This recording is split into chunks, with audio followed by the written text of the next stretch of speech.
and kick ass. And I'm all out of bubble. Addict MMA Live.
Good evening. It's Saturday night.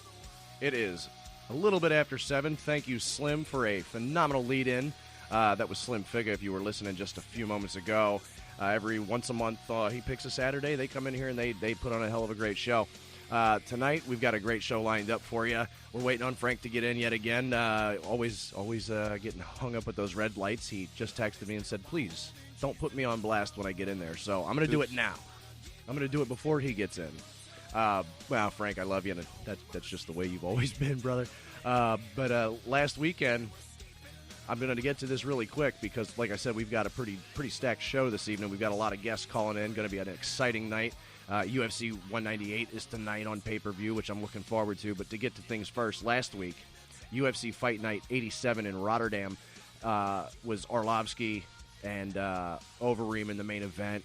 Overeem winning that fight by a decisive KO with the Karate Kid kick to the jaw, followed up with a left hook. It was phenomenal. Alistair Overeem has not looked better. I mean, he is just time and time again here recently coming out and doing his thing. He's showing himself to the experience, the age that he's at now. He's using it, and it's working for him. He's pacing himself. He's looking for those right strikes. He's looking for those openings, and he's not getting too eager. And solid victory over Arlovski. Overeem looking to get that belt, looking to get a title fight, and already has predictions. Which one was that? I remember we talked about. That was last weekend. Right, who was... Overeem, okay, Arlovski was the guy that you were like, I believe him. He was the Russian fella from Belarus. Oh, and he lost? And he lost. He got knocked out. And it was pretty cool knockout, too. I mean, you remember Ralph Macchio, the Karate Kid, and he did the crane kick to the face, and that's basically what Alistair Overeem did to Arlovski, and then followed it up with a left hook and just put him right on the ground and pounded it out for a victory. Stefan Struve made short work of Bigfoot Silva. Bigfoot came rushing in, very eager. Stefan Struve landed a couple of short uppercuts and punches to the face, and then followed it up with a knee to the midsection, which dropped Bigfoot Silva, and then pounded out a victory in the first round. Just within the first 2 minutes, it was pretty sad state of affairs for Bigfoot Silva. Chael Sonnen tweeted out directly after that fight. He said, "Oh crap, what was it? Something about I came all the way to the Netherlands and all I got was this stupid haircut." You know what I mean? Because he came out with a weird looking haircut. Bigfoot Silva did. But I don't want to make fun of a guy who's 6 times my size and could eat me for breakfast. Knock knock. Yeah.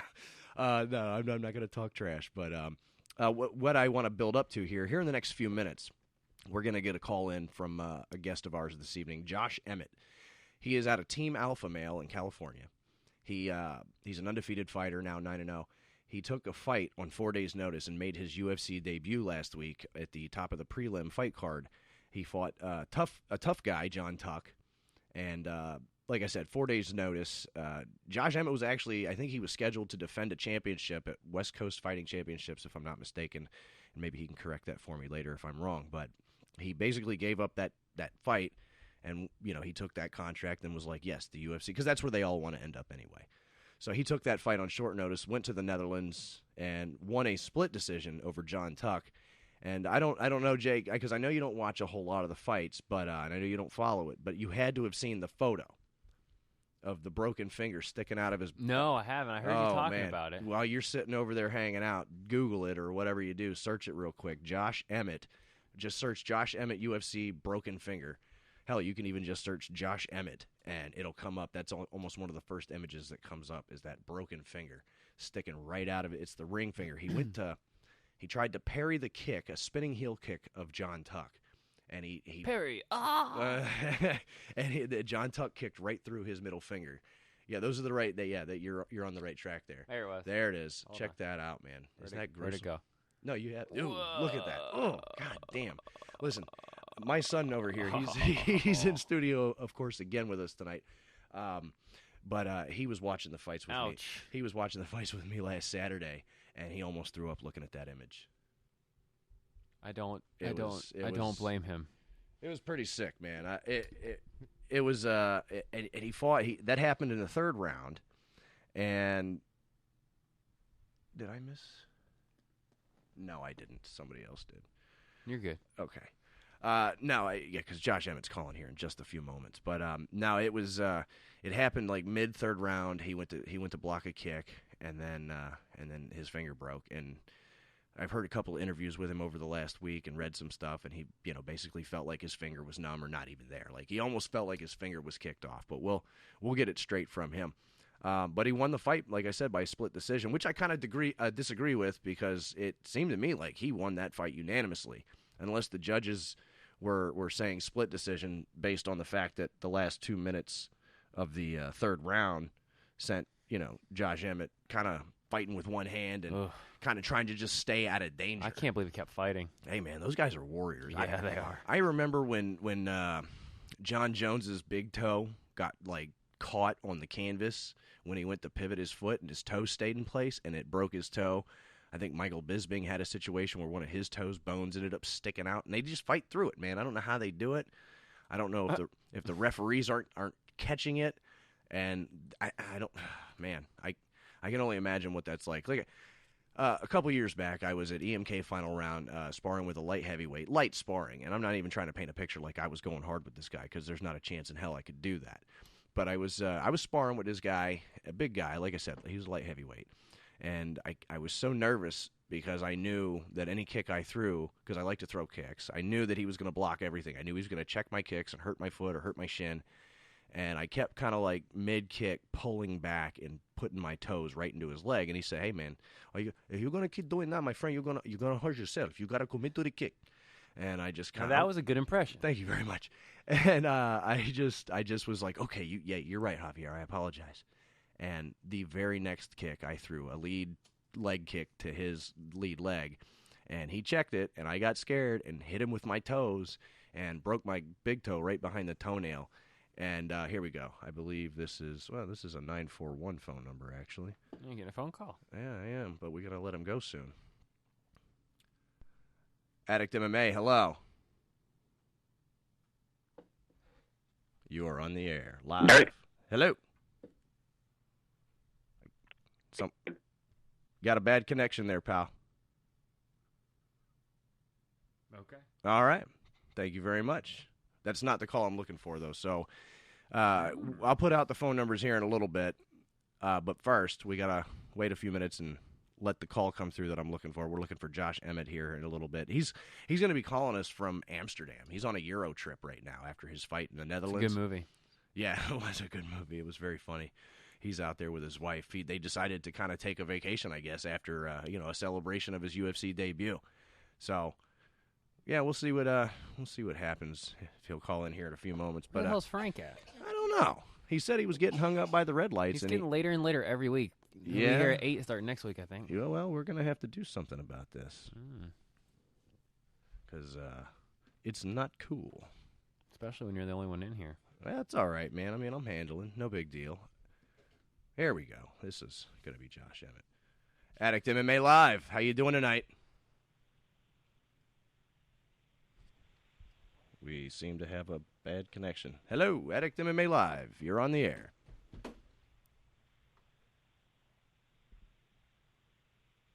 What is going on here? Addict MMA Live, are you there? Trying to talk to Josh Emmett here, but we are having technical difficulties at the moment. Well, that is disappointing. Do we is that on our end, or is that? I don't know. That's no good. I don't see nothing changed. I mean, we did phone interviews and everything. Yeah, that that last was show. that was Josh trying to call in. Maybe I oughta. You can try on your phone if you want. Yeah, I'll give that That's a shot. weird. Yeah, because we, like I said, Slim Show, we did a couple interviews. We had a comedian and a magazine owner call in, and it worked fine. That's really weird. Go ahead, yeah, you're good.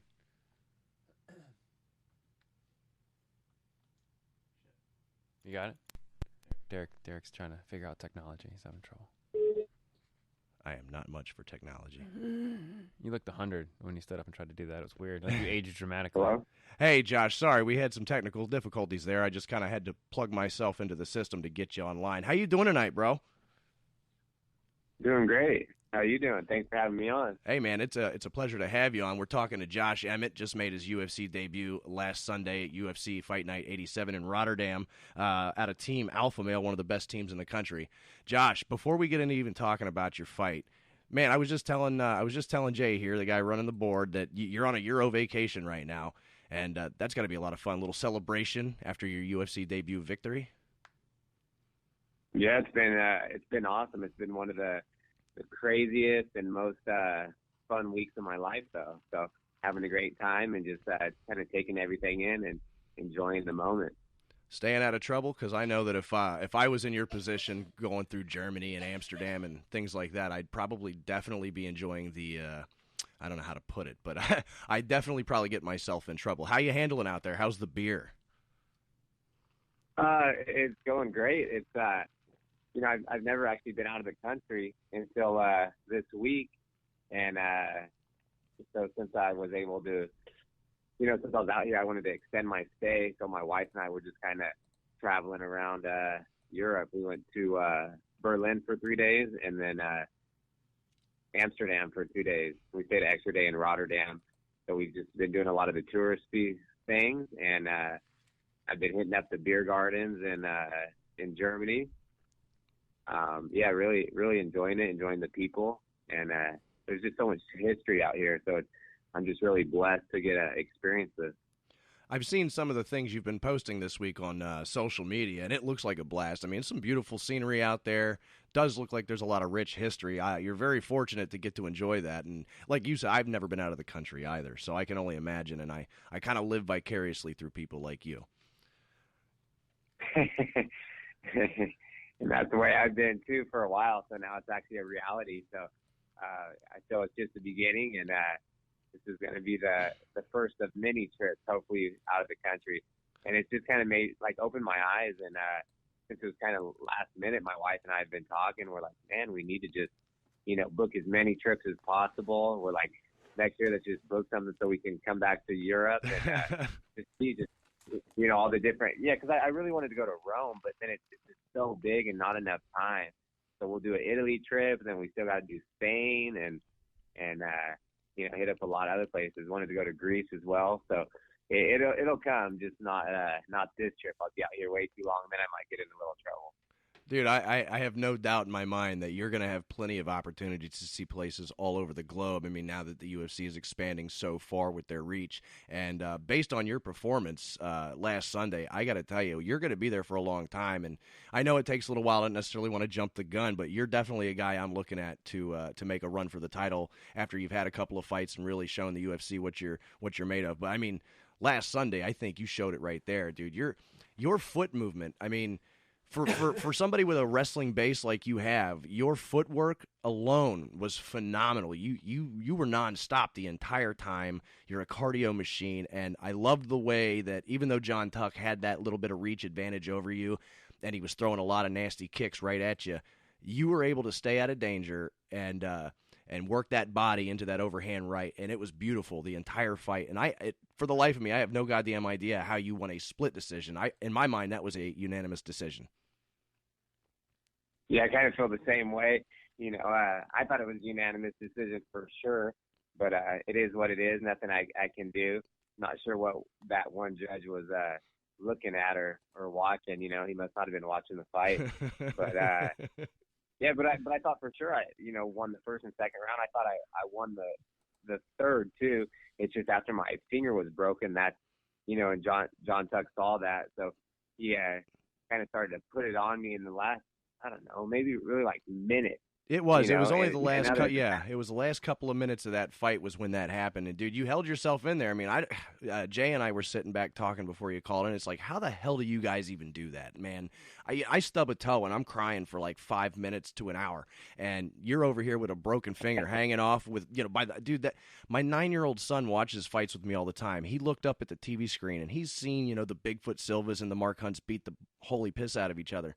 But when he looked up at the television and saw your finger hanging off the bone, he almost threw up, dude. And I was just like, man, that is how do you do it? I don't know. It's just, well, for me, as far as that comes, so, this is in my dream, and I set this goal to make it to the UFC, and I only wanted to fight for the UFC. I got other opportunities or offers to fight in other organizations, that are, people may say, are pretty close to the UFC, but it's just like my heart's been set on the UFC. I didn't want to fight for any other promotion because the UFC to me is the biggest platform. You look at some of the other organizations and maybe you might make a little bit of money, but if you go through it and I say, tell me the top 3 people in each weight class, a lot of times you can't do that, So like I said, this was my goal, and basically going into this, I was like, everything that's happened to me has happened for a reason. It's led me to this point. There's nothing that, at the time my opponent was John Tuck, so there's nothing that Tuck was going to do to me that I haven't seen. And I was really ready to go through anything and endure anything within that 15 minutes, So I know it was pretty gruesome, and probably a lot of people would have quit if they I saw would their have bone been hanging out. But to me, I was just thinking, it's just a finger. It's like, I'm here. There's no way that this man's going to take, he's not going to take everything I've worked for, just because a little finger. So I was like, I don't care if it fell off, I was going to keep fighting. Alongside of what you just said, I mean, and I'm sure you've heard this a few times in other interviews you've given, which I appreciate that you're giving, not just myself here at Addict MMA Live, but I know that over the last week you've given interviews while you're on vacation overseas, and it's like, what is it, like 1 o'clock, almost 1:30 in the morning for you right now?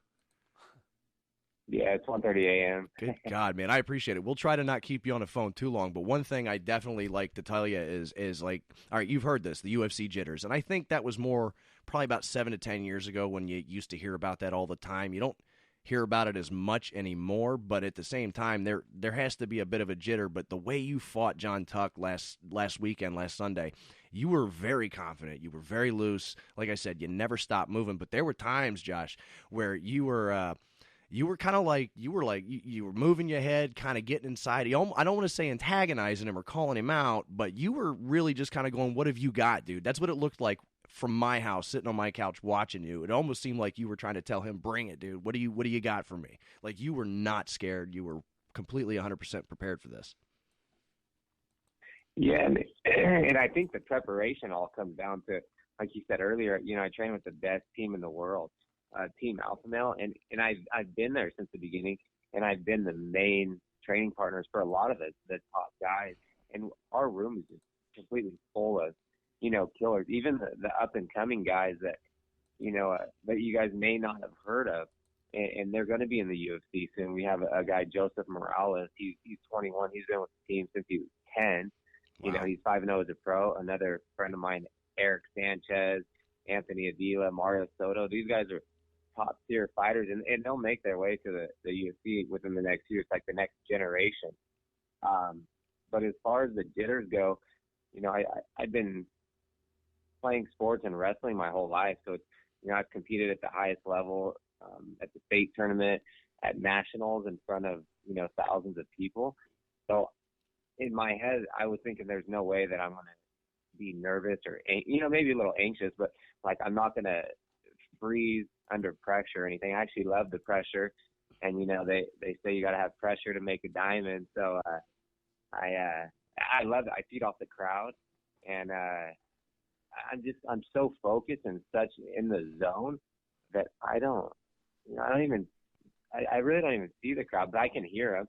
And at one point when the crowd was booing me, that kind of irritated me because I'm really trying to please the crowd and be exciting because this is the entertainment business, and I've never had a boring fight or anything. And at one point the crowd was booing, and I was just like, man. So that's when I just started to put it on him a little bit more, and that's when I was putting my hands up. But I wasn't trying to be cocky or anything. Like when I throw my hands up a lot, I'm just kind of like relaxing my shoulders. It's just that's what I do in like sparring and practice all the time. So some people are like, oh, he's showboating or he's being cocky. I wasn't trying to. That's just what I naturally do. Just kind of letting my shoulders rest and my hands down. It's kind of different, but that's what it looked like. Dude, you looked phenomenal, and yeah, I mean, you looked confident, you looked calm. To me, it just looked like it was another day at the office for Josh Emmett, and like I said, I can't wait to see you fight again. Obviously, you've got to let that finger heal before you can even get back to doing any real training. But do you have your sights set on any particular fighter as your next fight, or are you just going to take what the UFC throws at you and see where it lands? Yeah, basically, I'm here to fight for the UFC. Whatever they want me to fight, I'll fight. So that's what I'm looking forward to. I've had a lot of tough fights. Even my last fight in the little promotion that I was the champion, West Coast Fighting Championships, I fought, Christos Iagos. He just got released from the UFC before I had fought him, and he was tough as hell. Like I think he went 1-2 in the UFC. He won his first one, lost his second one, and then he was coming off like a close fight to Chris Wade, and then they released him. But he was so tough. So that really boosted my confidence too. And I didn't really even get to train for that fight because I had hurt my ribs like 6 weeks before the fight. But it's such a big opportunity that I wasn't going to back out of the fight. And there was a chance that Dana White may have been there looking for a reality show. So literally like 3 weeks before the fight, that's the only time I could start moving. And I ran on the treadmill and hit mitts for like 2.5 weeks before the fight. And, so I'm really... You did what you had to do, though, yeah. Yeah, I think I can go in there and compete with anyone. And I've been competing with the best in the world for so long. So it's kind of like, that's a major confidence booster. And we have all these guys from around the world that come in and train with us. And I do really well. And so I've been able to kind of, notice that for a while, No, you're doing great. And like I said, you got a hell of a future ahead of you. I could tell just based off of that fight. You almost kind of had the card stacked against you with the 4-day notice, against John Tuck and the last-minute phone call to make your UFC debut. Those aren't necessarily the circumstances you want to start under, but at the same time, when you come out successful like you did, that shows everybody right there. You kind of made a statement that night by saying, hey, I'm here to play ball. I'm here to fight with the best. And I believe right now, just based off of what you did last Sunday, that you could compete with anybody. And like I said, we're definitely going to see you in a run for that championship sooner or later. And I'm eager to see it happen, dude. You are a phenomenal guy to watch. You're gonna be a lot of people's favorite fighters that maybe haven't seen you before. And like I said, congratulations yet again. And I don't want to keep you on the phone too long, man. It's you got to get your rest and have fun with your wife and enjoy your vacation. But I do appreciate the time that you gave us this evening, and thanks a lot, dude. I really appreciate it. Oh, yeah, you bet. Anytime. Thanks for having me on. Dude, have a great night. We're about up against the commercial break. That was Josh Emmett. Thanks a lot again, Josh. We'll talk to you again. Maybe we'll have you on the show another time. Okay, perfect. Sweet. All right, thanks, man. Have a great night. All right, take care. There you go. Josh Emmett. UFC debut, kicking some ass, split decision. I disagree with it. He should have had the unanimous, but There you go. A guy that is fully confident in his abilities. A guy that it's another day at the office for him. He was prepared. So just imagine this. If he took that first UFC fight on 4 days' notice, imagine what his next fight is going to look like. If he looked that good last Sunday, he's going to come out on a full training camp for his next fight and destroy somebody. And I'm looking forward to it. I mean, I love the prelims for these fights now. I love that the UFC puts the prelims on Fox Sports 1 and the Fight Pass prelims and things like that, because it's starting to let us know more about the talent that we don't know about. And that's great for the casual fan. That's great for the hardcore fan like myself, because there are so many goddamn people out there that are just coming up in the sport and doing things you just don't even realize. So there you go. Josh Emmett gave us a holler from all the way in Amsterdam. I had to cut it a little bit short because I feel bad about having the guy on the phone. He's calling us all the way from his vacation. And you know what? Good interview. We'll be back. This is Addict MMA live on 444 Radio. Frank, you're just about fired.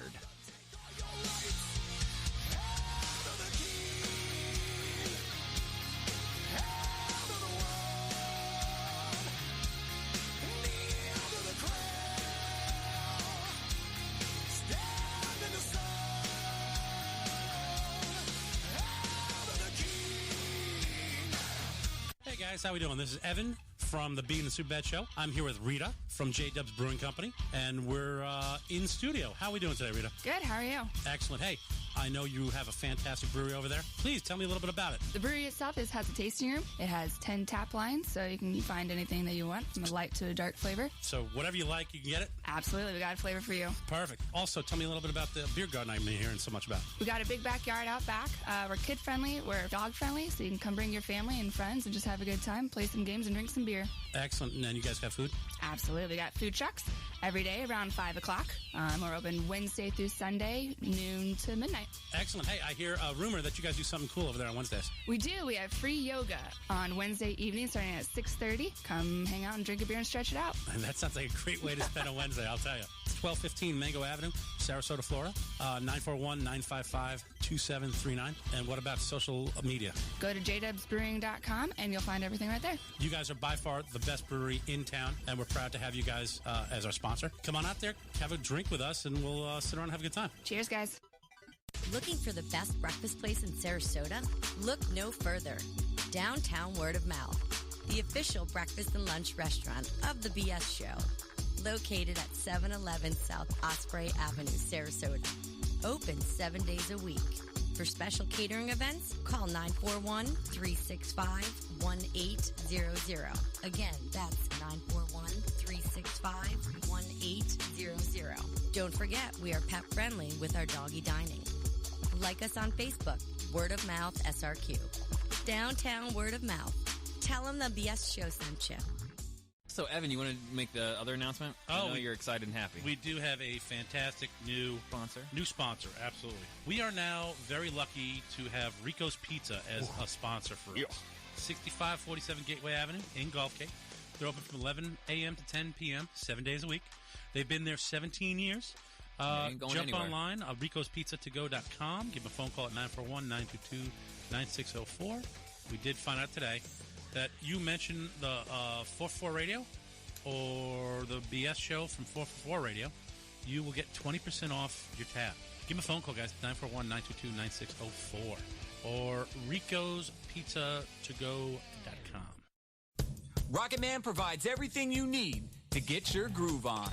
You'll find a wide variety of products from your favorite musical bands, incense, to a full line of top-rated local and domestic blown glass, hookahs, and shisha.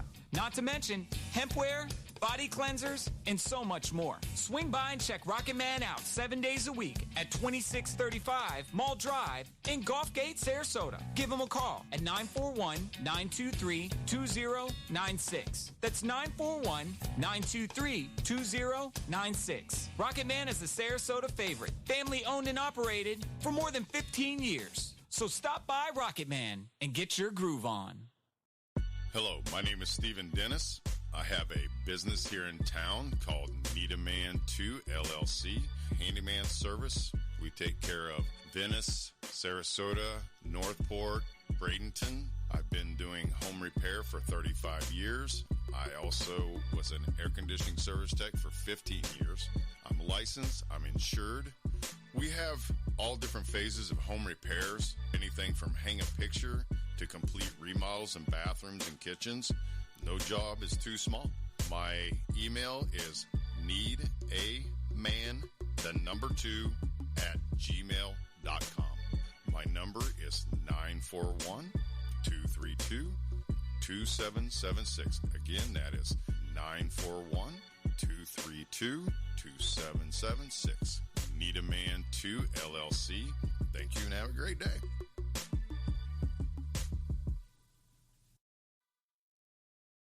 This is Christy from 444 Radio. Come hang out with us for the Randy Macho Man Savage Tribute Night at Mr. Beery's. The fun starts at 8 p.m. and goes till 2 a.m. Friday, May 20th. Come dressed up in tribute as the Macho Man himself. Yeah. Or as your favorite wrestling superstar. Beery's will be teaming up with Florida Pro Wrestling to celebrate the man himself, who is one of our own, billed from Sarasota. We will have a blast all night with great beer and new friends. Call us at 941-343-2854 or check us out on our website, www.mrbeerysrq.com. Mr. Beery's is located at 2645 Mall Drive, Sarasota, Florida. Let's get ready to rumble. Hello, this is Captain Sherman of Paradise Boat Tours, and if you're looking for a great adventure on our beautiful local waters, then we are the boat tour for you. Check out our website at seadolphins.com. We leave 7 days a week from Bradenton Beach Pier on beautiful Anna Maria Island. It's fun for the whole family, and yes, we see wild dolphin 95% of our tours. Paradise Boat Tours. Call us at 941-465-8624. Like us on Facebook or go to seadolphins.com. Here, Flipper. How you doing? This is Chuck from the BS Show. I would like to tell you about a great company, Sarasota Sign Machine, LLC, the exclusive sign and print sponsor for 444 Radio. A sign of quality you can trust, located at 601 North Washington Boulevard, celebrating 6 years in business and over 20 years of experience in Sarasota. If you need signs, banners, vehicle magnets, custom design, neon repair, business cards, printing, and more, trust the Sarasota Sign Machine. Look, let's be honest. You have so much more to think about when running your own business. Call us at 941-302-4275. Check us out on Facebook or at SarasotaSignMachine.com. A sign of quality you can trust. Tell them the BS Show sent you. Hey, this is Paulie from the BS Show. When I'm out and about, having too many, it happens to us all, there's only one cab service I call. It's my ride. 941-400-6606. No more 3-time surcharges. No more drivers that don't speak English, don't know where you're going. They pick you up. They take you home safely, clean cars. They're professionals. They know exactly what they're doing. And when you're riding with My Ride, don't forget to mention the BS Show, 20% off your ride. Chucky, on occasion, will have too much. Not me, Paul. These guys are the best. They're what you want to call. They will take care of you. 941-400-6606. My ride. It's not your ride. It's not his ride. My ride. It's my ride. I have come here to chew bubblegum and kick ass. And I'm all out of bubblegum. Addict MMA Live.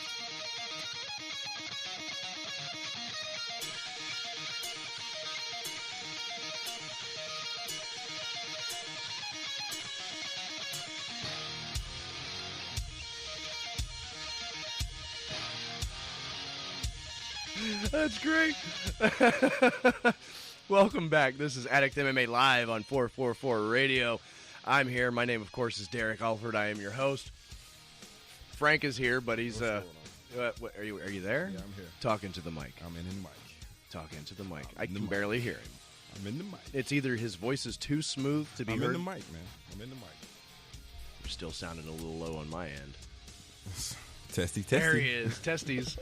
Very good. Frank is here. Oh, my God. Man. That was funny. Dude, that was... Okay, so as we were coming back from commercial break... Sorry, Jay. Frank has a very delicious bag of barbecue-flavored pork rinds. Chicharrones. And I'm still... offered Jay one. Still cleaning the flavor from inside of my gum area, my teeth area. It just hides up in there like little morsels of flavor. But Frank being the nice, generous guy that he is, he says, "Oh, hey, Jay, do you want one?" And Jay's like, "Yeah, sure." And he's not smells looking. it first. Though. Smells it. On it, yeah. Because honestly, I was only paying half attention. So Jay is a vegetarian and did not realize he was eating a pork rind. And then he now there looks like a little pork rind turd pile over there. I was like, "What, man? You didn't like it?" He was like, oh, "I forgot it was pork." I was like, "What about it?" He was like, I'm a vegetarian. I was like, "Oh yeah, my bad." Frank, you got to get in the mic, brother. I'm in the mic. I feel like I'm yelling in the mic. Oh no, I don't know. Maybe I'm yelling. I am deaf though. Hey, that's probably what it is. Yeah, it's probably what it is. All this good stuff. No sense of smell. Well, I'm only deaf because of all the heavy metal music I've listened to at extreme volumes. Which, by the way, you should have came out last night. Why was it? The Cabana Live out over there in 41. Oh man, really? The dude. Oh, that's right. I saw you guys. CD launch party. Damn it. You remember the song "Zombies" by the Cranberries? Yes. They covered that. That's on their album. They bought the rights to it. Oh my God. That's like, I have goosebumps. They so bought awesome. the rights? Yeah, to be able to cover it and everything. So I get you. Okay. So they played a cover of that song, and it was amazing. Well, those guys are awesome. I didn't get to see them when you had them in studio. They will be in here next Friday. Ooh, then or not this coming Friday, but the Friday after. All right. Well, then, all right, Frank. 2 Fridays from now. 2 Fridays. Book it. We're gonna come in, even if we don't sit in front of a microphone for the BS show, which is fine with me. I got to see these guys live. I'm fine. I love live music. A couple of weeks back, Evan and Jay put them on Facebook Live and had them on the stage here at the 444 radio stage. Oh, they didn't play though. No. Oh, yeah. Who? No, the dude. Yes. No, the dude. They were in studio, but they didn't play. Bullshit. They did play. Remember, Somebody played. They were heavy metal, right? We had some off their CD. That was off of their CD. Yeah. Oh, well, even still, it was not awesome. the same thing. Well, I don't know, Frank. You don't necessarily get into heavy metal like I do. So, but I've seen and heard live music. Let me tell you, these guys, live band. These guys brought me back to being a teenager listening to actual good hard rock heavy metal music. And I got to get more of it. The dude. What does that stand for again, Jay? The Distinguished Order of Disobedience. Ah, very good, creative. And I like it. And also it makes me think of, it's like, okay, so the, disobedience, aspect is in the title. So that means they're rebels. But at the same time, the dude kind of makes you think about, like the Big Lebowski, like the dude abides, man. You know what I mean? So, no, they're really cool. When you guys had them on the show, on the BS show here from 3 o'clock in the afternoons until 7 o'clock in the afternoons, Monday through Friday, every week, right here on this station, 444 Radio. When you guys had them on, it was phenomenal. I loved it. Rock bands and heavy metal bands today, flat out suck, man. It's manufactured crap, crybaby music, and I'm about sick to the goddamn death of it. But I digress.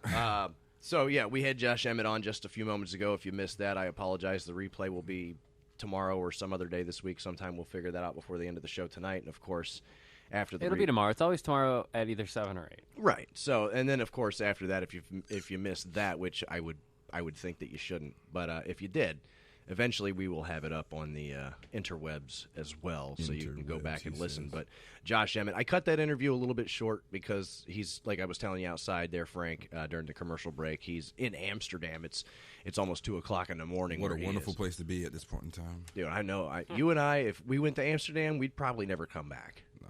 I mean, and I'm not saying we're going to live there. I think we'd end up getting stuck in some kind of prison because you and I would. I think I might just live there. We would be breaking some rules, man. I think I might just live there.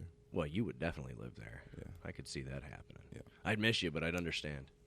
You just have to. Well, we'll just have to have you as a phone-in guest on the show once you move to Amsterdam. I'll make enough money so I'll be able to fly back every show. Oh, cool. Very good. I don't know how you're going to do that, but that sounds fantastic. What's up there? If there's a will, there's a way. There is. Well, I don't know anybody named Will, so. Me neither. That's cool, but. Yeah, I do. What's up, Will? Shouts out to Will. Shouts out to Will. Man, I forgot about Will. Holy shit, man. Good stuff. It was just in my car 4 hours ago. Oh, you actually do know somebody named Will? Yeah, I work with him. Oh, right on. Very good. Well, shouts out to Will. Shouts out to Will. Right. Addict MMA Live. Giving shouts out. Shout outs. Shouts out or shout outs? Shout out. Hey, it was a shout out. Whatever. It doesn't matter. Here we are again digressing. In the 8 o'clock hour, Chris Lights Out Lytle is calling in. Out? He's calling in tonight to challenge me for my championship at MMA Jeopardy. Oh my God! I'm cheating this week. He's a UFC legend. retired. One of the greatest fighters I've ever gotten to watch in the cage. But let me tell you something. Tonight, Right. this ain't the cage. Uh-oh. This isn't fighting. This is MMA Jeopardy. This is my home. This is my backyard. And I'll be goddamned if Chris Lights Out Lytle is going to defeat me tonight.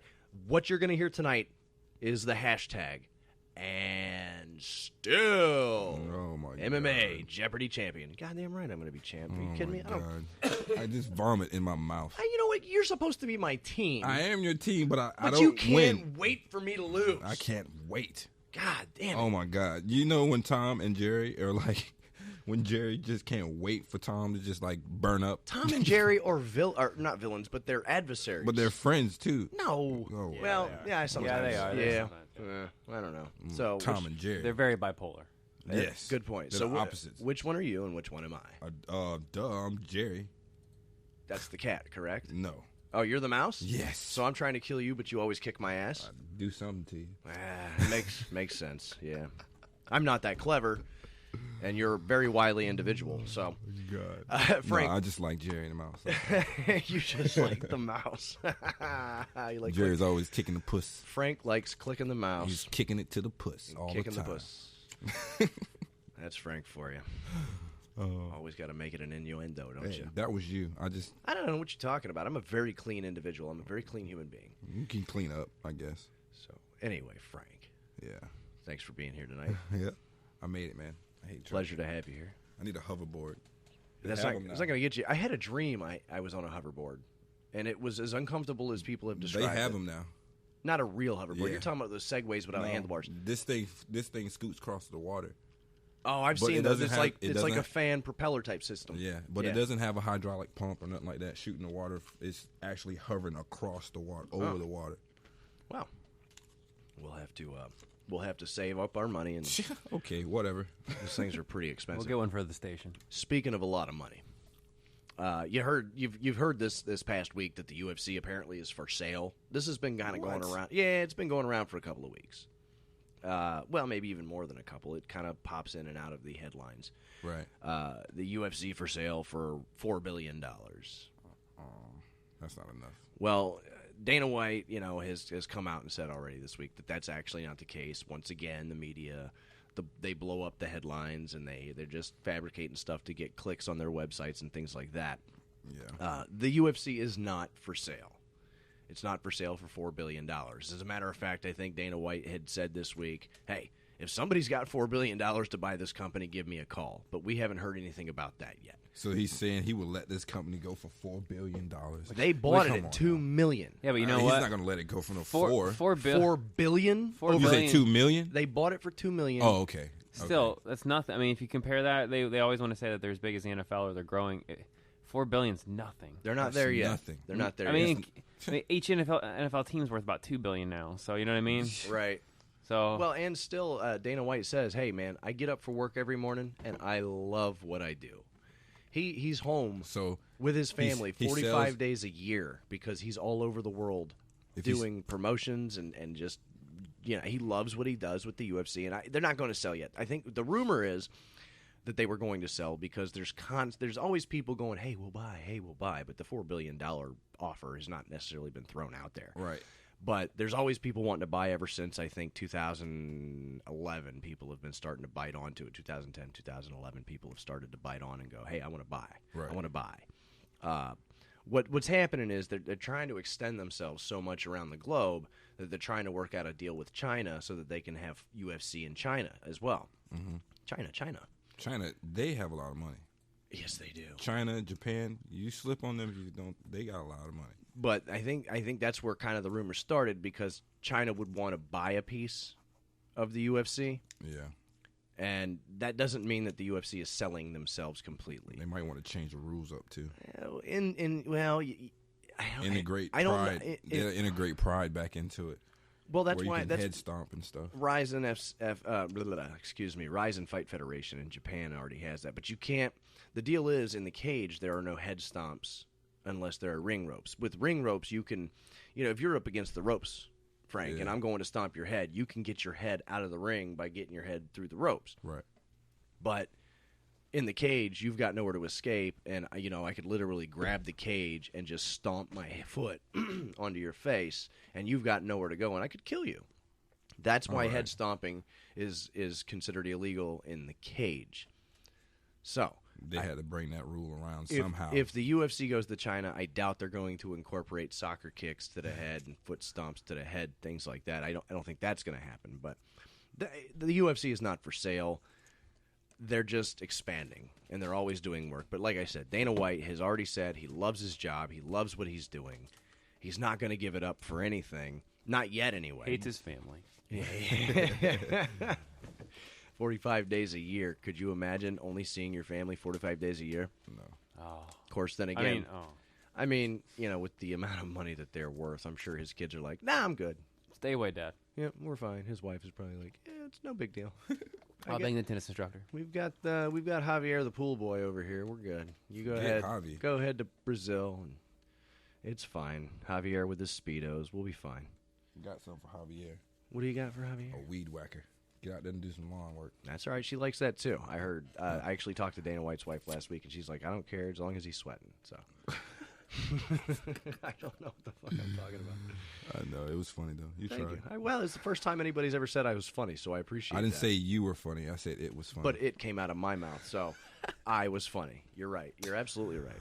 I still love you, bro. Hey, I appreciate that. It's, you hire the handicapped. They're fun to watch, and that's why I'm here, because I'm fun to watch. You know what they say about feeding those monkeys? They hang on your fence. Oh, yeah, that's true. I didn't hear that before, but, Yeah, you probably wouldn't. No, well, I don't feed a lot of monkeys. Me neither. Well, that's good, because they'll bite you. They'll throw poop on you. Yeah, they'll throw it. What's going on right now? Nothing. We're losing ourselves. No big deal. It's Saturday night. This is Addict MMA Live. If you're just tuning in, thank you for joining us. We're having a good time out here tonight. We were just on the phone not too long ago with Josh Emmett. Made his UFC debut last weekend at UFC Fight Night 87 in Rotterdam, where Arlovsky scored a knockout loss to Alistair Overeem. He gave up his chin to a Karate Kid kick. Yeah, it was pretty nice, dude. It was pretty nice. Here in about, say 20 minutes or so, we're going to have Chris Lytle call in. Right on. He's going to compete against me. Lights out. Well, his lights are going to get out. I always say get knocked out because I'm not actually going to hit him, obviously. And if I did, he'd probably kill me. But he would absolutely kill me. But no, he's not going to win tonight. I can get it. I'm sorry. Can you Come on now. Tell him a little bit nervous? Yeah. I'm trying to pull a Conor McGregor here. Yeah. I'm just like, if I talk enough trash, I will give myself the confidence to win this. But truth be told, Chris Lytle, man, I watch his podcast, the Facebook live feeds that they put out there. I watch that, and God, he knows a lot, dude. I mean, yeah, he's a legend, right? He's a UFC retired legend. Like, he's been there. So, yeah, I'm a little nervous. But, I was nervous against Scott Bills. Yeah, but... And I ended up whooping him. So, I don't know. He still gave you a run for your money, though. And still. Let's just say that. It's going to happen this evening.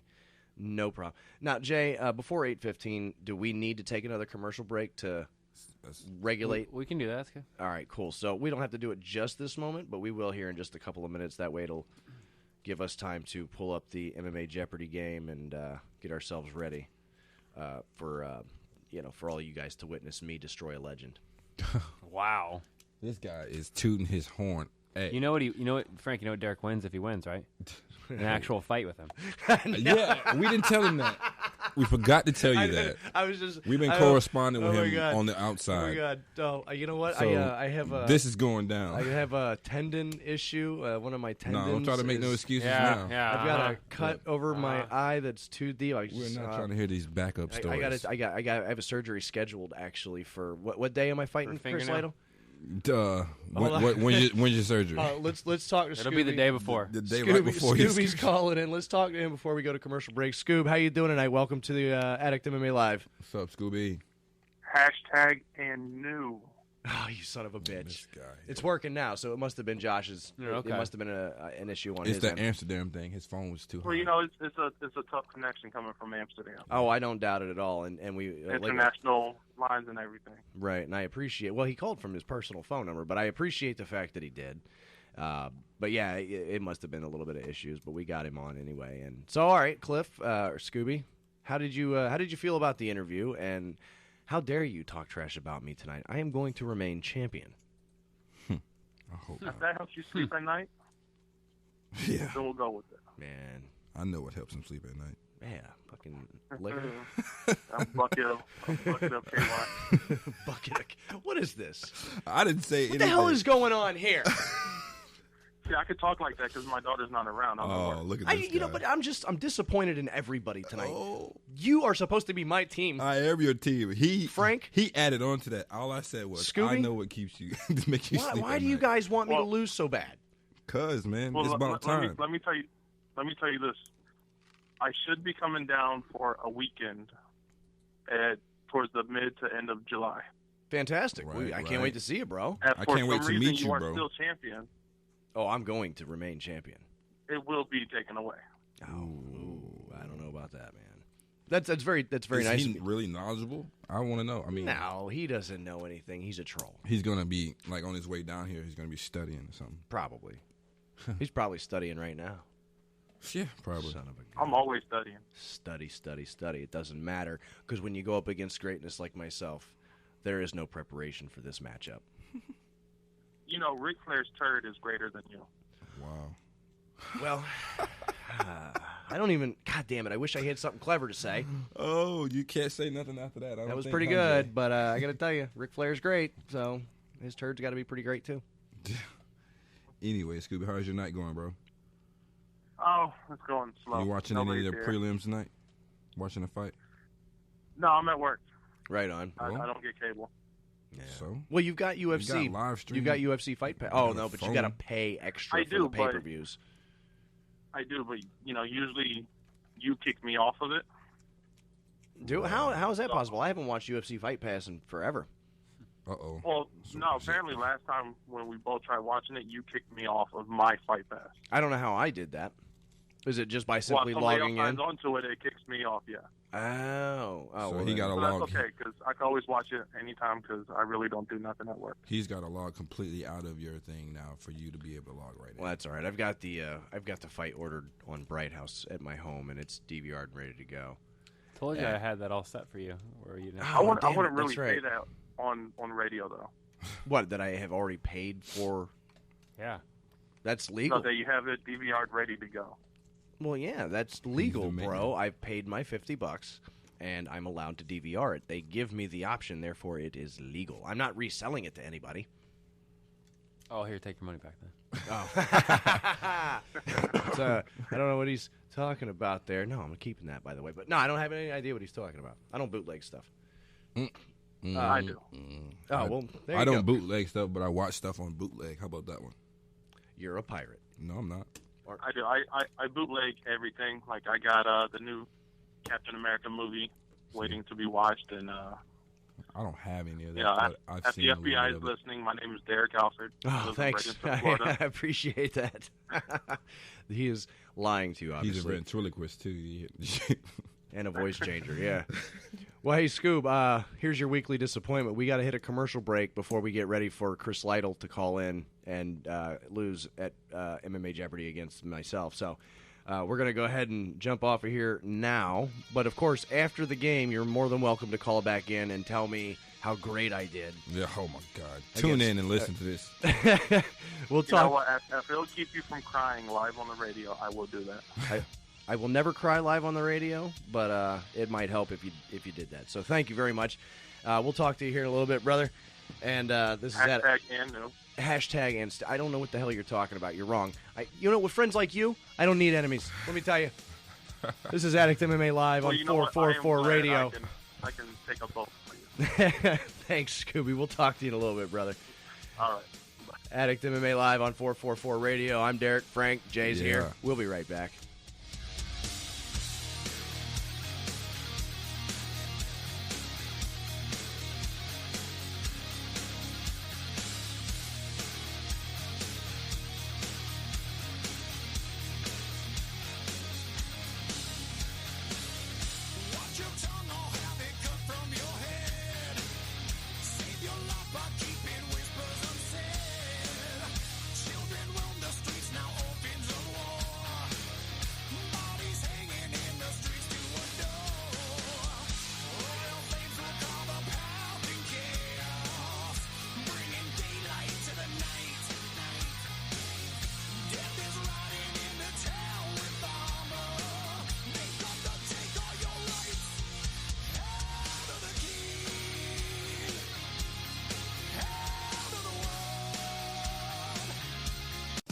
Paulie from the BS Show. When I'm out and about, having too many, it happens to us all, there's only one cab service I call. It's my ride. 941-400-6606. No more 3-time surcharges. No more drivers that don't speak English, don't know where you're going. They pick you up. They take you home safely, clean cars. They're professionals. They know exactly what they're doing. And when you're riding with My Ride, don't forget to mention the BS Show, 20% off your ride. Chucky, on occasion, we'll have too much. Not me, Paul. These guys are the best. They're what you want to call. They will take care of you. 941-400-6606. My Ride. It's not your ride. It's not his ride. My ride. It's my ride. How you doing? This is Chuck from the BS Show. I would like to tell you about a great company, Sarasota Sign Machine, LLC, the exclusive sign and print sponsor for 444 Radio. A sign of quality you can trust, located at 601 North Washington Boulevard, celebrating 6 years in business and over 20 years of experience in Sarasota. If you need signs, banners, vehicle magnets, custom design, neon repair, business cards, printing, and more, trust the Sarasota Sign Machine. Look, let's be honest. You have so much more to think about when running your own business. Call us at 941-302-4275. Check us out on Facebook or at SarasotaSignMachine.com. A sign of quality you can trust. Tell them the BS Show sent you. Hello, this is Captain Sherman of Paradise Boat Tours, and if you're looking for a great adventure on our beautiful local waters, then we are the boat tour for you. Check out our website at SeaDolphins.com. We leave 7 days a week from Bradenton Beach Pier on beautiful Anna Maria Island. It's fun for the whole family, and yes, we see wild dolphin 95% of our tours. Paradise Boat Tours. Call us at 941-465-8624. Like us on Facebook or go to SeaDolphins.com. Here, Flipper. This is Christy from 444 Radio. Come hang out with us for the Randy Macho Man Savage Tribute Night at Mr. Beery's. The fun starts at 8 p.m. and goes till 2 a.m., Friday, May 20th. Come dressed up in tribute as the Macho Man himself. Yeah. Or as your favorite wrestling superstar. Beery's will be teaming up with Florida Pro Wrestling to celebrate the man himself, who is one of our own, billed from Sarasota. We will have a blast all night with great beer and new friends. Call us at 941-343-2854. Or check us out on our website, www.mrbeerysrq.com. Mr. Beery's is located at 2645 Mall Drive, Sarasota, Florida. Let's get ready to rumble. Hello, my name is Stephen Dennis. I have a business here in town called Need a Man 2 LLC, handyman service. We take care of Venice, Sarasota, Northport, Bradenton. I've been doing home repair for 35 years. I also was an air conditioning service tech for 15 years. I'm licensed. I'm insured. We have all different phases of home repairs, anything from hang a picture to complete remodels in bathrooms and kitchens. No job is too small. My email is needaman2@gmail.com. My number is 941-232-2776. Again, that is 941-232-2776. Need a Man 2 LLC. Thank you and have a great day.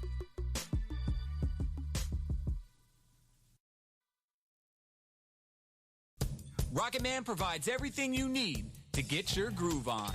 You'll find a wide variety of products from your favorite musical bands, incense, to a full line of top-rated local and domestic blown glass, hookahs, and shisha. Not to mention hempware, body cleansers, and so much more. Swing by and check Rocket Man out 7 days a week at 2635 Mall Drive in Gulfgate, Sarasota. Give him a call at 941-923-2096. That's 941-923-2096. Rocket Man is a Sarasota favorite, family owned and operated for more than 15 years. So stop by Rocket Man and get your groove on. So, Evan, you want to make the other announcement? I know you're excited and happy. We do have a fantastic new sponsor, absolutely. We are now very lucky to have Rico's Pizza as a sponsor for us. 6547 Gateway Avenue in Gulfgate. They're open from 11 a.m. to 10 p.m., 7 days a week. They've been there 17 years. Ain't going Jump anywhere. online, ricospizza2go.com. Give a phone call at 941-922-9604. We did find out today that you mentioned the 444 Radio or the BS show from 444 Radio. You will get 20% off your tab.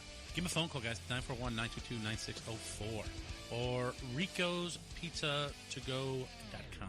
Looking for the best breakfast place in Sarasota? Look no further. Downtown Word of Mouth, the official breakfast and lunch restaurant of the BS Show. Located at 711 South Osprey Avenue, Sarasota. Open 7 days a week. For special catering events, call 941-365-1800. Again, that's 941-365-1800. Don't forget, we are pet friendly with our doggy dining. Like us on Facebook, Word of Mouth SRQ. Downtown Word of Mouth. Tell them the BS Show sent you. Hey guys, how we doing? This is Evan from the Bean and Soup Bed Show. I'm here with Rita from J Dub's Brewing Company, and we're in studio. How are we doing today, Rita? Good, how are you? Excellent. Hey, I know you have a fantastic brewery over there. Please tell me a little bit about it. The brewery itself has a tasting room. It has 10 tap lines, so you can find anything that you want, from a light to a dark flavor. So whatever you like, you can get it? Absolutely, we got a flavor for you. Perfect. Also, tell me a little bit about the beer garden I'm hearing so much about. We got a big backyard out back. We're kid friendly, we're dog friendly, so you can come bring your family and friends and just have a good time, play some games and drink some beer. Excellent. And then you guys got food? Absolutely. We got food trucks every day around 5 o'clock.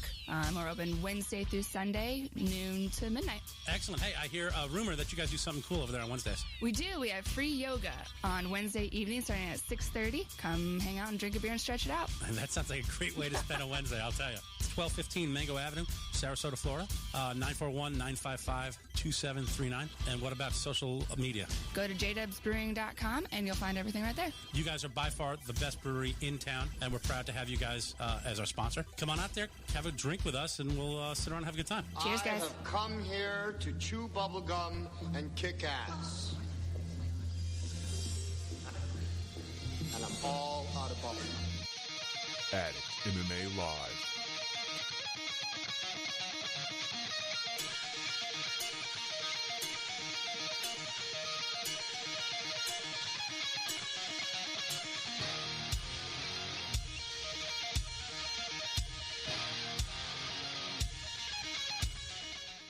Thanks for joining us. We are back. Derek, Frank, Jay. This is Addict MMA Live on 444 Radio, 444radio.com, or search 444 Radio on your TuneIn app. Please do that. In just a few short moments, I get to destroy, defeat. I'm taking out Chris Lytle tonight. Not to a dinner, not to a movie. I'm taking him out of the game. There can be only one. There can be only one. It's going to be, and still, Derek Alford, host of Addict MMA Live, and I guess you could say this is like the championship round. I guess you done sweeped out everybody that we done had played so far. I know. So let's just call this like a championship. Oh, you must got. Hold on. You know, this could be a championship round. Lights out. Derek might get his lights going out. Down, dude. So, you know, this might be that type of night for Derek to he's going down. Swallow his words tonight. It's going on. He is going down. So, we'll give him a few minutes. He's going to call in at about 8:15. I hear he's at Battle of the Bands. Yeah, he's doing Indiana. I was just talking to him during the first commercial break, and he said that he's like, I don't even know about these a whole lot of music, but he goes, for some reason they've got me out here judging the Battle of the Bands, and I said, well, man, you're a goddamn celebrity, right? You know what I mean? That gets the crowd pumped, that gets the crowd out there, that helps people make money. And then who cares if you don't know what you're talking about? You're there. Just be like, yeah, it was great. Yeah, I had an awesome time. Had a great time. Beer's good. You got a lot of perks. Music. Yeah, fake it. Fake it till you make it. That's what I always say. Wait, hey, you can't be doing that all the way because we ain't faking it on this right here. This is real. We're here. This is real. We're coming. This is when keeping it real goes wrong. No, it ain't going to go wrong right here. We're going to keep it real 100 every show, every time everybody meets us at Fight Time Promotions, at all the fights. We're going to keep it real. Speaking of Fight Time Promotions, in the 9 o'clock hour this evening, we're going to have Jose Caceres call in. Remember, Frank, he fought Nico Price for the welterweight title a few weeks back. He lost. The fight we were at. Fortunately for him, at the first round, Fight Time 30, we were there. Obviously, if you missed the live play-by-play, then you can go on to our Facebook page, Addict MMA Live, and scroll down the page a bit. It's been a couple of weeks since I've posted it, but it's there. You can definitely listen. You can also go to Addict MMA 2 on YouTube, which I've renamed it to Addict MMA on 444radio.com. Right. So look that up, and you can definitely listen to that. You shortened it, Jay. You shortened it about 5 hours and 11 minutes. That was long. That was a long night. We did it. But yeah, it was badass, and everybody that's come back and told us about it has just said, "You guys murdered it. You guys killed it. You guys did fantastic," and that's because we love the sport. It's the greatest. Those were sport. real emotions. Yeah, dude, that was real excitement, raw emotion. I mean, dude, God, that's so raw. To be that close to a cage and to watch these men perform their craft and do it. And have the utmost respect for each other. That was the most respect I've ever seen at any one event. And I've been to several of them over the years. That was the most respect I've seen out of competitors back and forth with each other. There was really no trash talk. Everything was just, everybody was just there, happy to be there, happy to compete. Right. And yeah, they were all happy to fight each other. It was a fantastic evening. June 24th, Fight Time 31. You can check out FightTimePromotions.com or check them out on Facebook, Fight Time Promotions, also on Instagram, Fight Time Promotions, and Twitter, Fight Time Promotions. Get your ticket information now because those seats are going to sell out quick, man. Yes. It was a full house last time. This time it's going to be in the Magic City Casino in Miami, Florida, June 24th. Don't miss it. And if you can't make it down there, I feel sorry for you. I feel sorry for you, but you know what? They will get to hear us. Yes. Tell them about it that evening. Yeah. We will be live on the air, broadcasting the play-by-play. We will be doing the Facebook Live. Yeah, we're going to try to have the battery life on that a little bit longer. That's what our problem was last time. More phones or whatever. Every time we go, we're going to get better. Oh, yeah. Growing. That was just the first process. one. So now we know what to expect.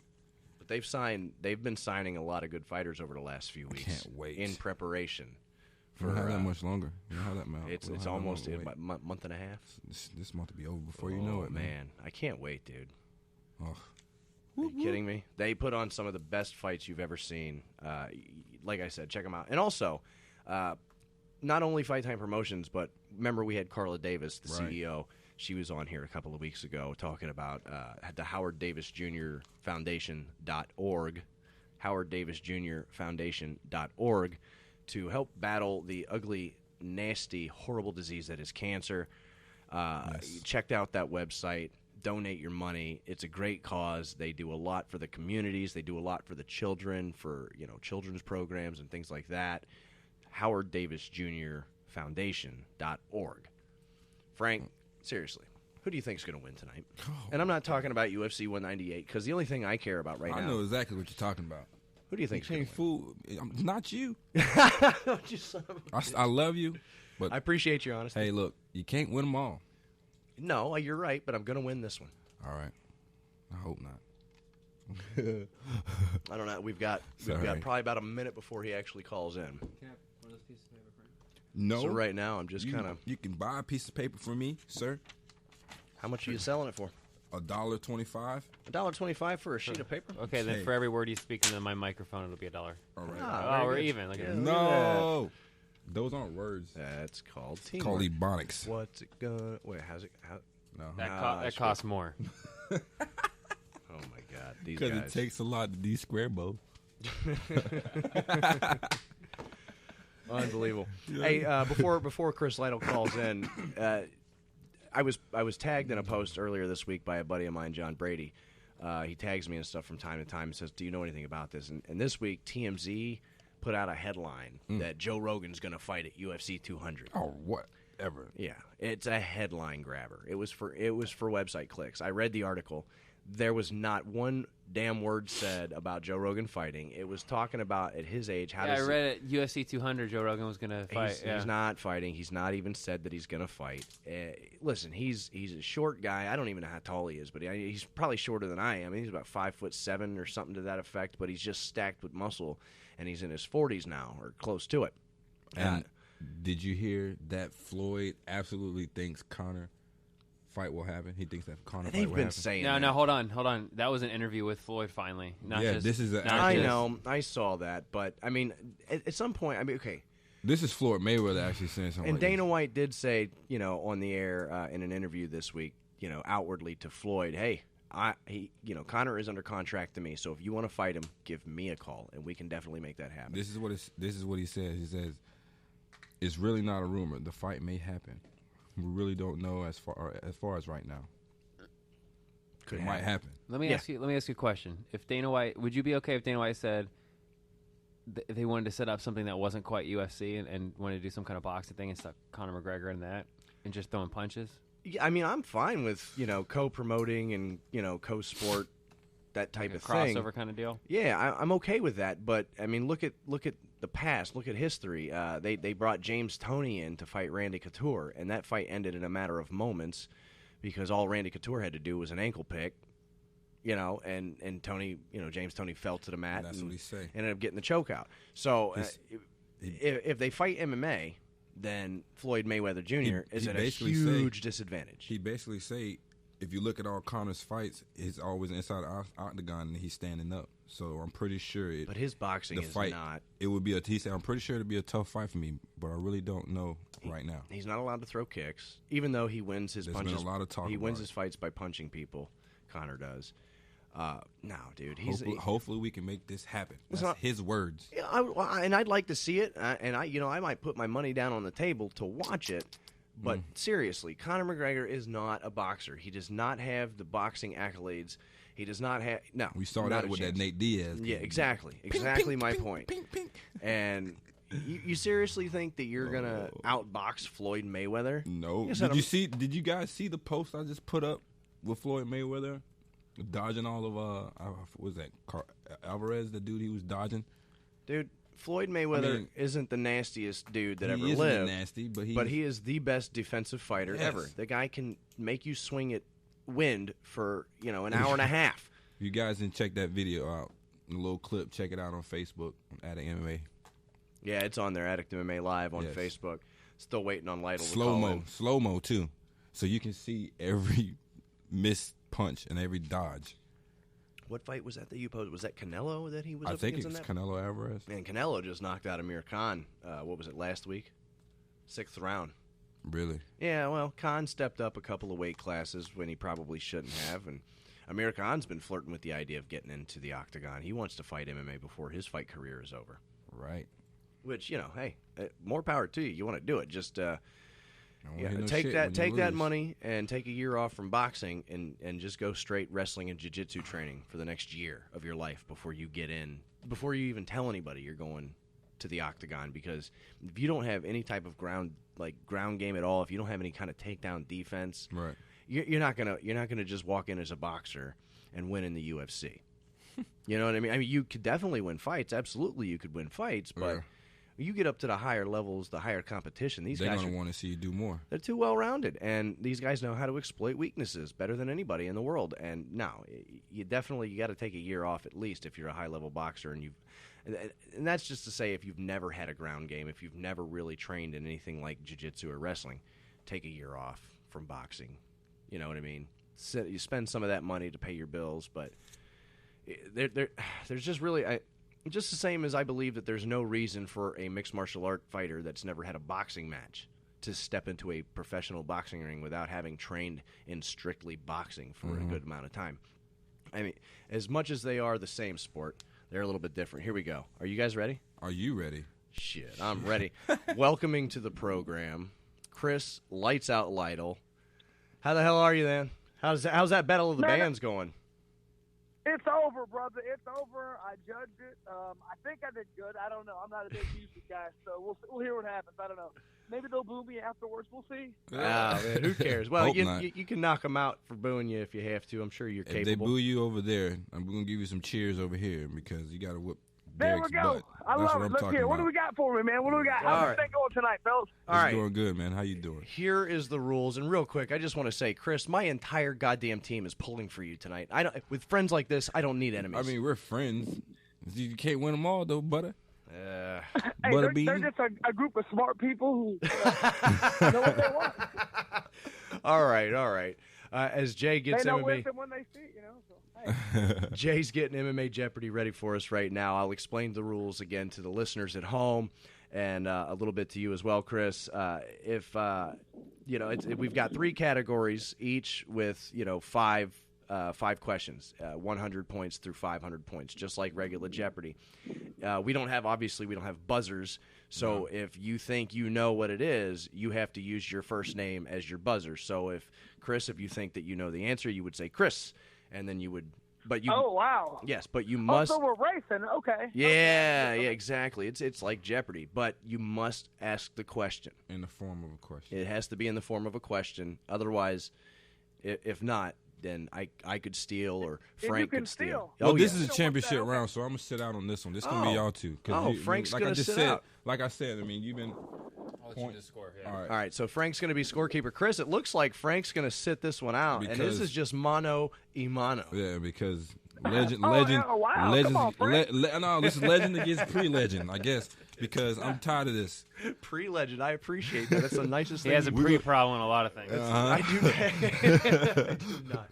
Well, Frank, I just feel better if there's 3 people, so I can be like, see, once it just be. I mean, I can sit in. I'll play. It ain't gonna make a difference. 4 or 5 people, you know what I mean? So. It don't matter. It's not gonna make a difference. I'm gonna still lose.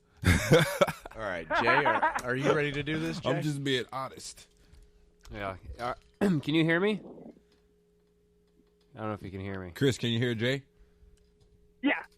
Okay. Yeah, there's 3 of us here tonight. All right, so okay. 4. because yeah, you're our guest and you are a UFC legend, we're going to go ahead and let you pick the first category. That doesn't mean you just get to answer right away. We're all going to buzz in if we have the answer.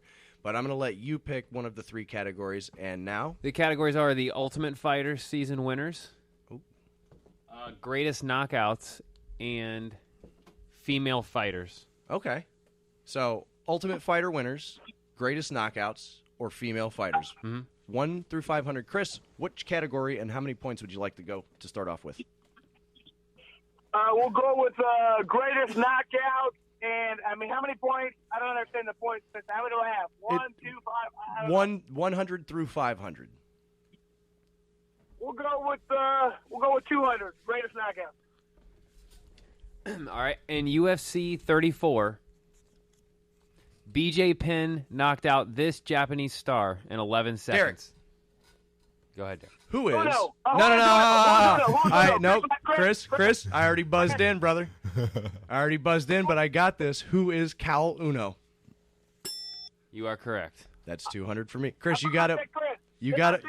Yeah, you didn't say Chris. You just said Uno, and you didn't ask the question. Those are my points, brother. Uno is, I was saying one He was saying. in and one, because I'm number 1 in Spain. Right. So that's what, okay, there's confusion. Okay. you got my, I knew that, right? Okay, that's okay. No, you knew it. You knew it. You got to say your name first. Say your name to first. call it out. So you can get say Chris. Damn it. He said his name before you did. So he'll get it. Yeah, you'll get it. You'll figure it out. I've only got 200 points. Yeah. You can end up creaming me by the end of this game, but it is now my category. And because Chris has been a contestant on a season of The Ultimate Fighter, I feel like testing my luck, and I want to go Ultimate Fighter winners for 500, please. The season 9 winner. Who beat? I cannot pronounce this name. I'm sorry, Frank. You're not playing, right? Sorry, Chris. Can you zoom in? No. He's got it on the computer. Oh wait. You can say his last name, right? Johnson. Yeah. Yeah, I think it's Demetrius. Oh yeah, season 9 winner. Who beat Demetrius Johnson? So who? Chris. Oh. Go ahead. I said Chris. Is that Mickey? Hear me? Yeah. It's your turn. Go ahead. Dotson. No, it was James. Well, hold on. Oh. I don't know it anyway, so you're good. Sorry. But you didn't ask the question, Chris. You gotta ask. You gotta say who is. It was James Wilkes. Was the answer. So it would have been. Oh, okay. I got it wrong anyway. Right? Listen, I'm be honest with you, I didn't even remember that one. So, Yeah, all right, I'm going to... It was worth 500, so that was a hard one. Dodson, he beat Dodson earlier in that season anyway, didn't he? Yeah, he beat Dodson a couple of times over the last few years. That was the only guy I remember for that show, so I don't know. Okay. Right. My category, and I'm gonna steer clear of the Ultimate Fighter category for a minute and try to stack some points. Let's go greatest knockouts for 500, please. Okay, in UFC 95, Nate Marquette, is that what that is? Marquardt, sorry, beat his fighter by knockout. Who was the fighter? Derek. Go ahead, Derek. Who is Demian Maia? You are incorrect. Damn it. Now I have a question. Okay. I have a question. If I answer this and I'm wrong, do I lose points? No, you don't. No, we don't make it complicated. Yeah, we're not doing all that. You don't have it anyway. Just let you know. Man, I don't remember who it was. I'm going to say this, but I know it's wrong. I know it's way after this. But I was going to say Tyron Woodley, but I know that's not it. That is incorrect. Who was Tyron Woodley? It was That was in UFC like 150 or something. Wilson Govea. Yeah, God damn it. All right, well, it's still my category. So we and have Derek with 200. Derek with 200. And Chris with 0. With 0. Okay, so it's still my category. Let's go greatest knockouts for 400, please. All right, in UFC 70, Mirko Krokop was ended with a kick to the head by... Derek. Go ahead, Derek. Who is Gabriel Gonzaga? You are correct. Boom, baby. What was that for? That is 400. for 400. You guys are cutting out sometimes. I couldn't. Who? What happened? Oh, I'm sorry. I got that one. It was Gabriel Gonzaga that knocked out Mirko Krokop. So, Derek, we got to let him finish. Oh, yeah. How about this? Let him finish the question. I thought he blew his knee out. I remember thinking Krokop will never walk again. He got up and walked out the ring. Oh, yeah, he did. That's what I know. His knee got all twisted up. You remember that? I remember the look on Herb Dean's face. I think it was Herb Dean when he like almost kind of went like that Home Alone, like holy crap, and then pulled the leg out. Well, from you under. saw it. Dude, his foot never moved, but it like bent around and turned, and just like, oh my God, he got destroyed. It was weird. Yeah, I didn't think he'd ever be able to do it again. But you notice that Mirko, after that fight, has never really landed that head kick to finish a fight ever again either. Yeah, he got up and walked out of the ring like a champ, though. I was like, wow, he didn't even hurt. I thought it was going to be like ACL repair, but no, he was fine. So okay. Yeah, he was good. Yeah, he's always good. Real quick, Frank just asked me to wait until Jay finishes the entire question because maybe it's cutting out for you because I'm answering too quickly. Is that possible? No, every now and again this cuts out, but I can hear it right now. So go ahead, let's ask it real fast. All right, let's go with knockouts for 300, please. I was going to ask it. This is it TOF tough or TUF is TF? the ultimate. Yeah, tough. Is that Ultimate Fighter? Okay, I couldn't. This Ultimate Fighter 4 finale, Scott Smith knocked this fighter out. Derek. Chris. Oh, I got it in there too soon, man. Who is Drago? You are incorrect. What? Steve Smith knocked out Drago. No, that's not his name. Who is Pete Self? Boom! Oh, yes. Man, that was his nickname, Chris wasn't gets it? Right. Son of a bitch. Yes. All right, Chris, it's your category, man. It's your category, Chris. Oh, okay. You got 300 points, buddy. Well, geez. Let's go with the knockouts for what was the other one left? 300? We have 2 and 1, I believe. 200 and 100. 200 and 100. We'll go with 200. All right, in UFC 34. Oh no, we did do 200. I'm sorry, we just have 100. Okay, we just have 100. Okay, we just have 100. We'll do 100. In UFC 77, Anderson Silva had a barrage of blows against this fighter. He knocked him out with Chris. Derek. Oh, Chris, gotcha. Yeah. Chris. Go ahead, Chris. Is this me? Yes. Yeah. Okay. Who is Chris Lieben? No. Sorry. Derek. Who is Rich Franklin? It was Rich Franklin. Oh, yes, it was Rich. Greatest knockouts is done. Greatest knockouts is done. So now Frank, we're down. what's the score, Frank? Derek has 700, and Chris has 300. Well, I'm getting killed here, so it's ridiculous. It's okay. It could be a matter of one question that gets you back in the lead. Okay, so we have female fighters 1 through 500, and we have Ultimate. What was it? The Ultimate Fighter season winner. I think now we have 1 through 4. Okay, 100. let's go Ultimate Fighter season winners for 100, please. Season 1 of the Ultimate Fighter winner. This person was a season 1 Ultimate Fighter winner against Stephen Derek Bonner. Who is? Nope, I got it in there, brother. Who is Forrest Griffin? You are correct. And that's Stephen Bonner. Stephen? Yeah. All right. This is not my writing. I apologize. Oh, he can't. He didn't hear me that time. Here, let me lean forward. All right. Let's go. Can you hear me now, Chris? And that was for 100. Yeah, 100. Can you hear us? Turn your music down. Chris, can you Yeah, hear he's us? loud on his end now. Hold on for a sec. I can't hear anything. Keeps going out. Can you hear me now? Yeah, we can hear you. I can hear the music listen in the background too. Some good thump. Okay, go ahead. I can hear you now. Go ahead. All right, so let's go Ultimate Fighter winners for what do we have? 200? We have 200 still. Yeah. All right, let's do Ultimate Fighter winners for 200, please. This fighter was a season 5 Ultimate Fighter winner, and he beat Manny. Derek. Son of a bitch. Go ahead. Go ahead, Chris. Is it me? Yeah, go yes, ahead, sir. Chris. Who is Nate Diaz? You are correct. Damn it. I knew he was going to. Yeah, Manny Gambirian. Yeah. It was 200. Man. All right, Chris, it's your category. We'll go with this for 500. I think I did the Ultimate Yeah, Fighter for 500. we have 400 and 300. We'll go with 400. 400, all right. Season 7, this Season 7 Ultimate Fighter beat... Oh, God, I can't read this. I'm sorry. What is that? You read that, Frank? CB Dalloway? CB Dalloway. This Season 7 winner beat CB Dalloway. Who did that? Pardon me, I can't hear you. Say this again. Chris. Go I ahead. heard it. Who is it? Chris. Go ahead, Chris. Is Want it me? Yes. Do you want the question again before you give this answer? Go ahead and read him the question one more time. This Season 7 winner beat CB Dalloway. Dalloway.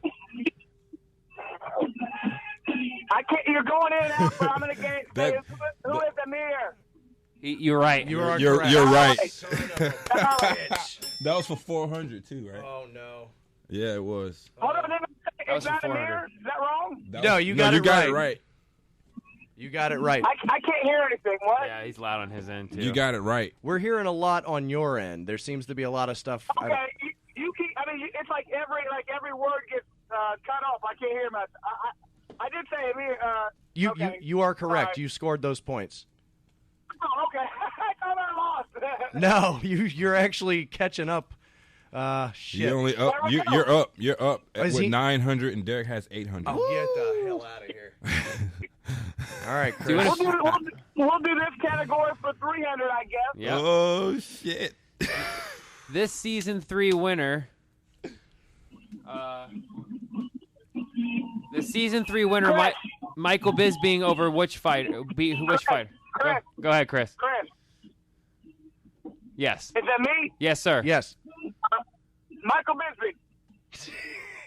No, Michael Bisping. No. No, read the question again. He Read didn't even it hear. again. Listen to the whole question. Season 3 winner Michael Bisping beat which fighter?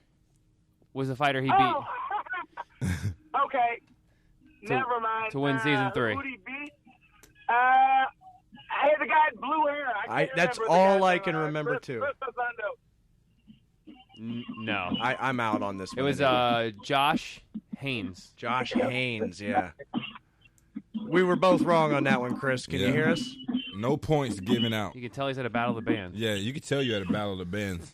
All right, Chris, the only category we have left. Oh, no, wait. I apologize. My phone was messed up. Who was it? I didn't even hear. Oh, it was Josh it's Haynes. clear now. Michael Bisping. Yeah, what happened? It just went clear as hell. It went clear as hell. What, you had music playing or something?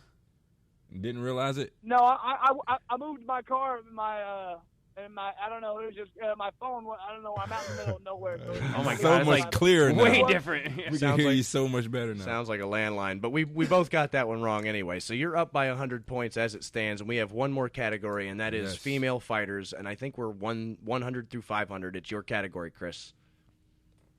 Well, Jesus, I'm not good at this one. It's going to be a good 100 for me. We'll do 100. All right, this previously undefeated female fighter just had a loss to Rose Derek. Nim Okay, go ahead, Derek. Who is Paige Van Zandt? You are incorrect. What? Yeah. Wait a minute. Who? Finish the question, Jay. Now, I know who you're talking about. I'll say Chris, and she just fought the other day. She and did. She's a little Hispanic girl who lost it. She beat her in the Ultimate Fighter, She's and then she lost yep. in the rematch, and her name is I don't know. Oh. Tisha Torres. That's it, Torres. Yeah. I watched the fight. It was a great fight, too. It was a really good fight.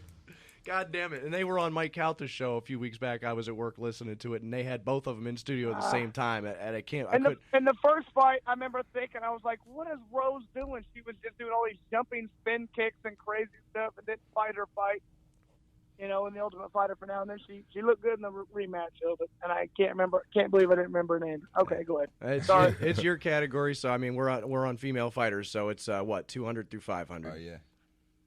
I'm going to go ahead and go with 200 since I'm not real strong with this category. 200. Which female fighter is current featherweight champ? Derek. Go ahead. Go ahead, Derek. Oh, I'm sorry. No, damn it.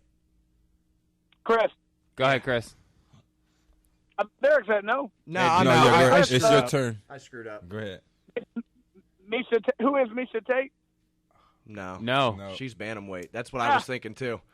Dang it. It was Chris Cyborg Santos. I was thinking Cyborg, but she's the featherweight champ in Invicta. She's not the featherweight champ at the UFC. Oh, it says Invicta. I'm sorry, I couldn't read that. Who is it? It was Cyborg.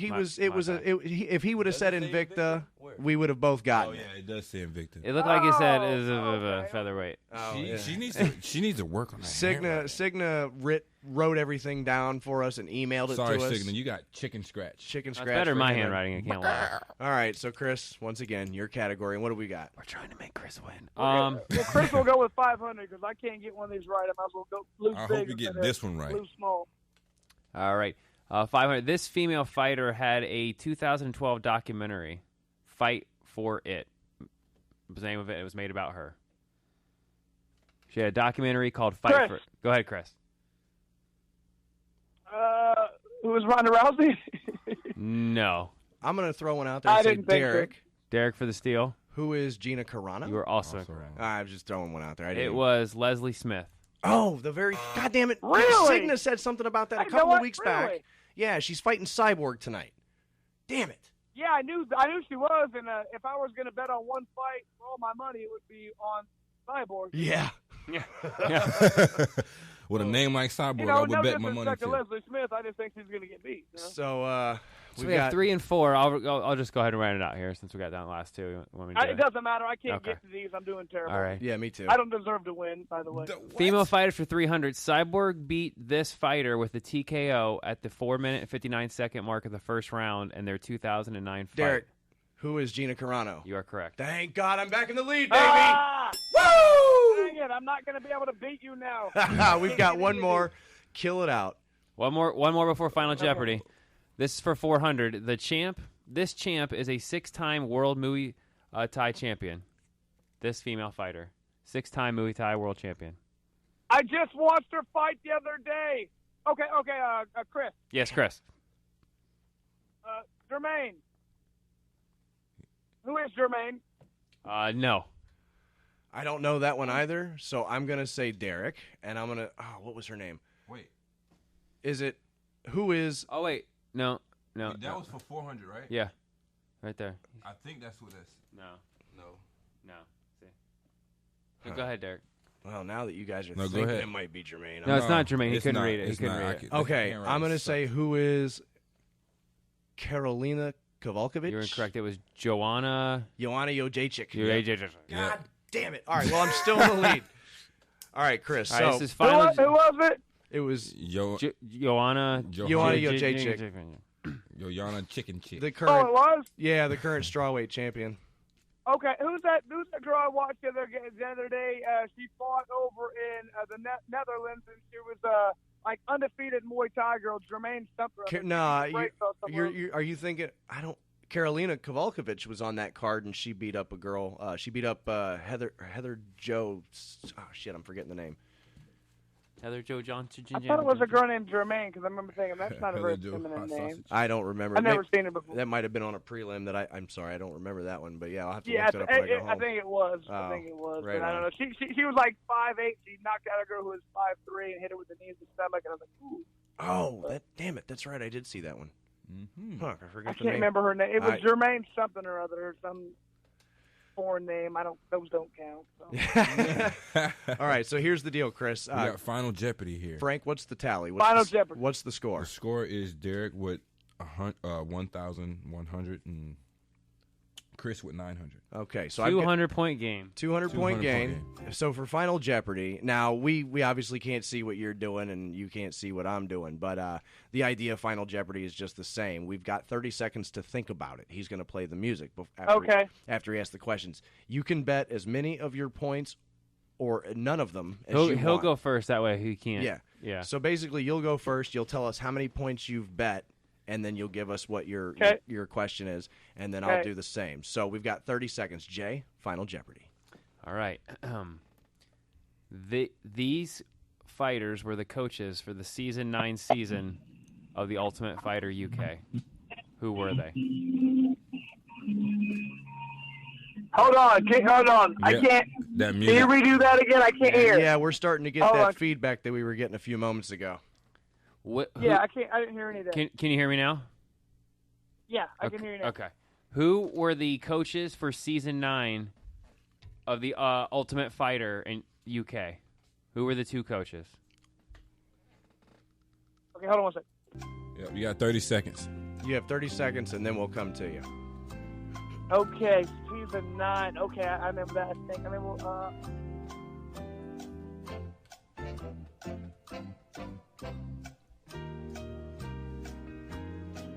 Man, okay, hold on. I got one of the guys in my head right now. Yeah, you got 30 seconds. Just hold on to your answer when you get it. Okay, let me think here. Oh, okay, I got it now, I think. All right. Time Is is it- up. is- Wait. We'll start with you, Chris. How many points do you want to wager? You have 900 points, I'll by go the with way. all 900. I Oh, guess. all 900. Hey, you charity guy. Look at this guy. All right. What's your answer? I'm gonna go. He's gonna know after I say it, though. You know what I mean? No, it's he's okay. already got believe written me. down. He's already got it I've written already down. shown them what I'm doing, so they already see that I'm not cheating. Okay. Yeah. Okay, I'm gonna go with, and this could fall into several categories. Greatest knockout of all time. I gotta go with Michael Bisping and Dan Henderson. I think that was Season 9. You are correct. Well, Chris, I bet Is it right? I Am I bet right? Yes, nothing. sir. Am I wrong? Damn it. You are right. God damn it. Oh, God damn it. favorite knockout of all time. Chris Lytle. Hey, you win. We got a new champion. You got a new champion. Woo-hoo-hoo. Give me some bells. Give me some. One Give goddamn me some question. Mario or something. Yes. Fucking believable. Did I really? Yeah. You won. Dude, I didn't. I remembered Michael Bisping, but I didn't remember. Derek chose not to bet any. How do you not remember Dan Henderson? I don't. Believe me. I kept thinking I was going to be the answer. So Yeah. Derek That's the only chose. reason I remember UK, the only guy I knew from there is Michael Bisping. I was like, who did he fight? Oh, shit. So I Derek bet- Derek didn't bet any points. I bet no points. I keep my points. And he but didn't- I didn't have an answer. didn't have any so answer. it's your 1,800 to my 1,100. Chris Lytle, you are the new MMA Jeopardy Addict champion. MMA. God damn it. But, hey, you whooped me in the women's. I didn't get any of those. Hey, man, you know what? I apologize. I'm gonna go home. I'm gonna Jump off a bridge. I'm gonna nurse my my wounds God. because here's the What thing. a match, though. The money is in What the a rematch, match. and Takes that, it back in Final Jeopardy. the money was in the the money is always I in the had rematch. Final Jeopardy. I got lucky. Hey, look, you lost it all in the women's fight. So you need to go big up on your ladies, man. I ain't gonna tell nobody else. Congratulate, dude. That was We didn't do anything. I'm going to be the one of us scored a point there. I know I didn't. I did terrible there. Oh my God. God damn that it, was dude. Awesome. That was great, man. I appreciate What a that. comeback, too. Wow. Money's in the rematch. So in a couple weeks, Chris, if you don't mind, I'm gonna have to. Couple weeks, man. Hey, anytime you guys want, that was a lot of fun. I got to study up on my stuff. Jeez, I'm rusty. Hey, so I you forget did- you names, did man. good, I get though. in the head all the time. Leave me alone. You can see I got a black eye right now. I know. Oh, I saw you man. on the podcast. You're steadying in the gym helping the younger guys get ready for their fights. I know, man. Exactly. They're getting black eyes for it, me. too. Oh, wow, But I dude. still get them. I'm a problem. Well, I got to tell you, my entire team has never been happier with this program. I'm sorry, I had to get my 7 hey, chuckles in, bro. Hey, man, it was fun. It was fun nevertheless. So Dude, I appreciate let's do it again sometime. Absolutely. Appreciate you guys letting me on here. Hey, real quick before we even let you go, because we were talking about it, you and I, a little bit earlier this afternoon. UFC 198 is tonight. Unfortunately, we're here behind the microphone and we're not catching the prelims. What time is it? I don't even know. It's 8:46 right now. Has Matt Brown come out to fight Damian Maia yet? Let me check because I can get the live. I thought that was is that not a main? That better be a main card. No, I think what I read today is that they're the main event of the prelims. Well, something's wrong in this world if that's what's going on. I know it. No, I'm right there with you, dude. That's Trust me. that's one of. I mean, I love Matt Brown's one of my favorite guys to watch fight because it's the way he brings it. So yeah, and I'm a little, like I said, I want him to win. I'm a little worried about this because it's his toughest kind of fighter, a guy who's a good submission guy. Well, that's what we were talking about earlier, Chris. Is that guys? I said no way, dude. Matt Brown's going to win He's this supposed fight. to be fighting right now in the 8 o'clock hour. Okay, well, he's so probably already fought because it's 8:46. It's the main 8 event, PM. so he's probably in the ring or in the cage right now. How's so that mean?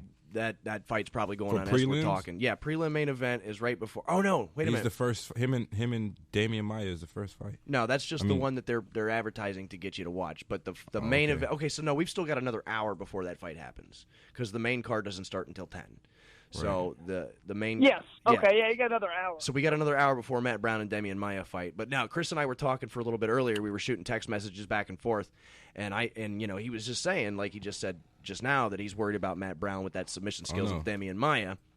And I'm like, no, man, he's a grinder. You know what I mean? He's got great takedown defense. He's good.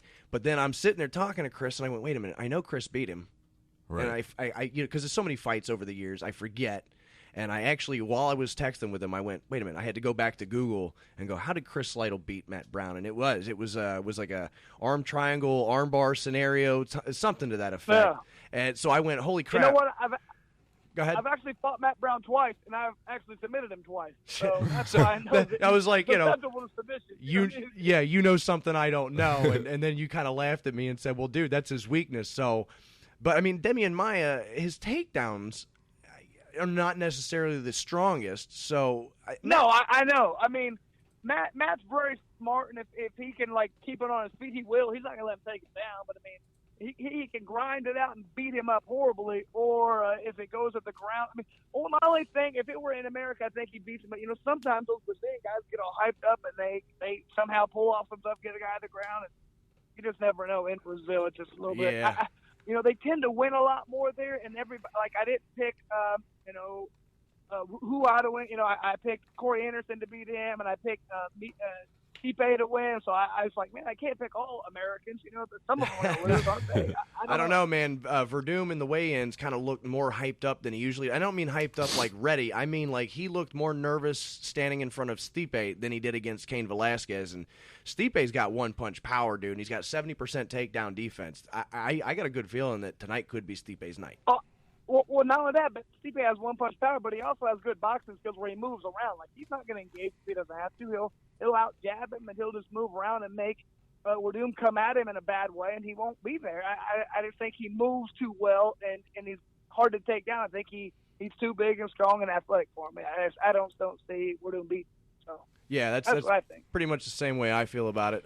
This is what happened in the last John Lineker took 15 out minutes. Rob Font, and Francisco Trinaldo took out Yancey? Oh, I don't know, man. Some of these, Chris, I don't know how you do it, man. Some of these goddamn foreigner names, dude. Like you said, I guess they just don't count, but yeah. They don't matter to me anymore. I just can't. If I can't pronounce your name, I don't care. Yeah, right on. Good fight. Keep it on. So real quick, Vitor Belfort, Jacare Souza. If Vitor Belfort doesn't win in the first 2 minutes, and I don't think that he will tonight, as much as I am a great fan of Vitor Belfort, I'm also a fan of Souza. I feel like Jacare Souza is gonna weather that 2-minute storm, and he's gonna use that ground game, which is basically the blueprint over the last 20 years to defeat Vitor Belfort. I've got Souza. What about you? Couldn't agree more. I think Souza wins, and I don't even think it's that close, really. So you don't really? You think Souza runs right through Vitor Belfort? Yeah, I do. I mean, I think Vitor, you know, like you said, he has a few minutes in him, but I mean, I think he'll be. I mean, Vitor's not. It's not like he'll just dominate him on the ground, but I just don't think. I think it'll be kind of a slow grind. He'll just kind of take him apart on the ground, and it'll be I don't think it'll be. I just don't see Vitor knocking him out or anything. If Vitor has to knock him out to win, I just don't see it Absolutely. happen. Yeah, and the statistics are against him, especially all against. the rounds, And he's saying. Jacare's boxing over the years has gotten really good. And he knows what he's doing. That means alligator in Portuguese. Jacare? Jacare. Alligator? Yeah. His name is Rinaldo, but he goes by Jacare. Is That he means alligator. ugly like an alligator? Is that why they call him? I mean, I wouldn't say it to his face. I probably wouldn't either. I'm just asking. And then, well, I guess really, I mean, we've already touched on the fact that we all believe that Cyborg's probably going to steamroll Leslie Smith. I mean, Leslie Smith's an aggressive fighter. She's going to bring the fight to Cyborg, but I just don't see Leslie Smith winning that fight. Like I said, if I had to bet money on any fight, it would be that one. Even though I'd have to bet, $1,500 to win $100, I'd be the one bet. I think pretty safe. Yeah. With a name like Cyborg, you better watch out. Nah, she's tough, dude. She's only got one loss on her entire record. She's going to steamroll the UFC. She's going to take out all of those women. There were that loss was for when she was a man. I can't make jokes like that. It's not fair. That's not nice. She's just a kidding, badass obviously. Brazilian woman, man. That's all. I mean, she has a great ass. We talked about that a few weeks back. Yes, that thing is nice. It is nice. All right, so anyway, Chris, thank you so much, man. I'm going to let you go. We're going to hit a commercial break and then come back. We've got Jose Caceres. You remember Bruce Leroy from The Ultimate Fighter, Alex Caceres? Of course. Yeah, we've got his brother Jose Caceres out of American Top Team, Kendall, in Miami area. There, he's calling us in the 9 o'clock hour to talk about a fight that we were at a few weeks back at Fight Time Promotions 30 in Miami or in Fort Lauderdale, and he took a tough loss to welterweight champion of Fight Time Promotions, Nico Price. It was a sick body slam. Check out the Facebook page, Chris. I've got pictures on there. Addict MMA I'll Live. check it out. Yeah, check it out because there's a photo of Jose getting slammed, and it looks like his neck was broken. We're going to talk to him tonight and have a pretty good interview with him. So thanks a lot, man. Hey, listen, money's in the rematch. I'm not going to rematch you next week. I might even put a hold on MMA Jeopardy You're done. next It's week. fire. He gets it. He's the MMA Jeopardy. No, he's the champ. He's the champ, but I'm not ready. I'm not ready to fight him again. I'm not ready to go at him again until I need 2 weeks. You need 2 weeks? 2 So weeks. what I we're got gonna do for 2 weeks. You I wanna got revamp. I hear Dana White over here. Don't tell me when you're scheduling. Yeah. No, I don't think there should be a rematch. No, just kidding. Chris, we'll keep in touch, but I'm coming for my title, man. Oh, that's awesome. Sounds good, baby. I'm here. It'll be here waiting for you. Thank you very much. I like to hear that. Have a great night, brother. We'll talk to you later. And, yeah, can't wait to watch those fights tonight. Chris, thank you so much, man. See you guys. Have a good one. You Bye. too, man. That was Well, awesome, there bro. you go. I'm sorry, Derek. And new MMA Jeopardy of Addict MMA Live champion, Hey, Chris Lights Out Lytle. Hey, you know what, You though? went 9 weeks strong. 9 weeks strong, and let me tell you something. When you lose to a legend of the UFC, Yeah. when you lose to a guy who's beaten some of the top guys in the world that are still fighting to this day, like we were just talking about Matt Brown, submitted the guy twice. He's fighting tonight. He's one of the top welterweight contenders. The guy, Chris Lytle, has put on fantastic fights against guys like Robbie Lawler. You know what I'm saying? One of my Right. favorite fights in the history of fights. We talked about that with Chris last week. Anyway, I'm rambling on. I'm pissed. I lost my championship. God damn it. Oh my God! There's you a should lot see my of people. face right now. You are grinning, cheesing to the sky, bro. And there's a lot of people out there very happy about what just happened. Anyway, we'll Can't be wait to hear back in just Scooby's a little mouth. bit with Jose Caceres on the line. This is Addict MMA Live. Derek, Frank, Jay. Yeah. We'll be right back.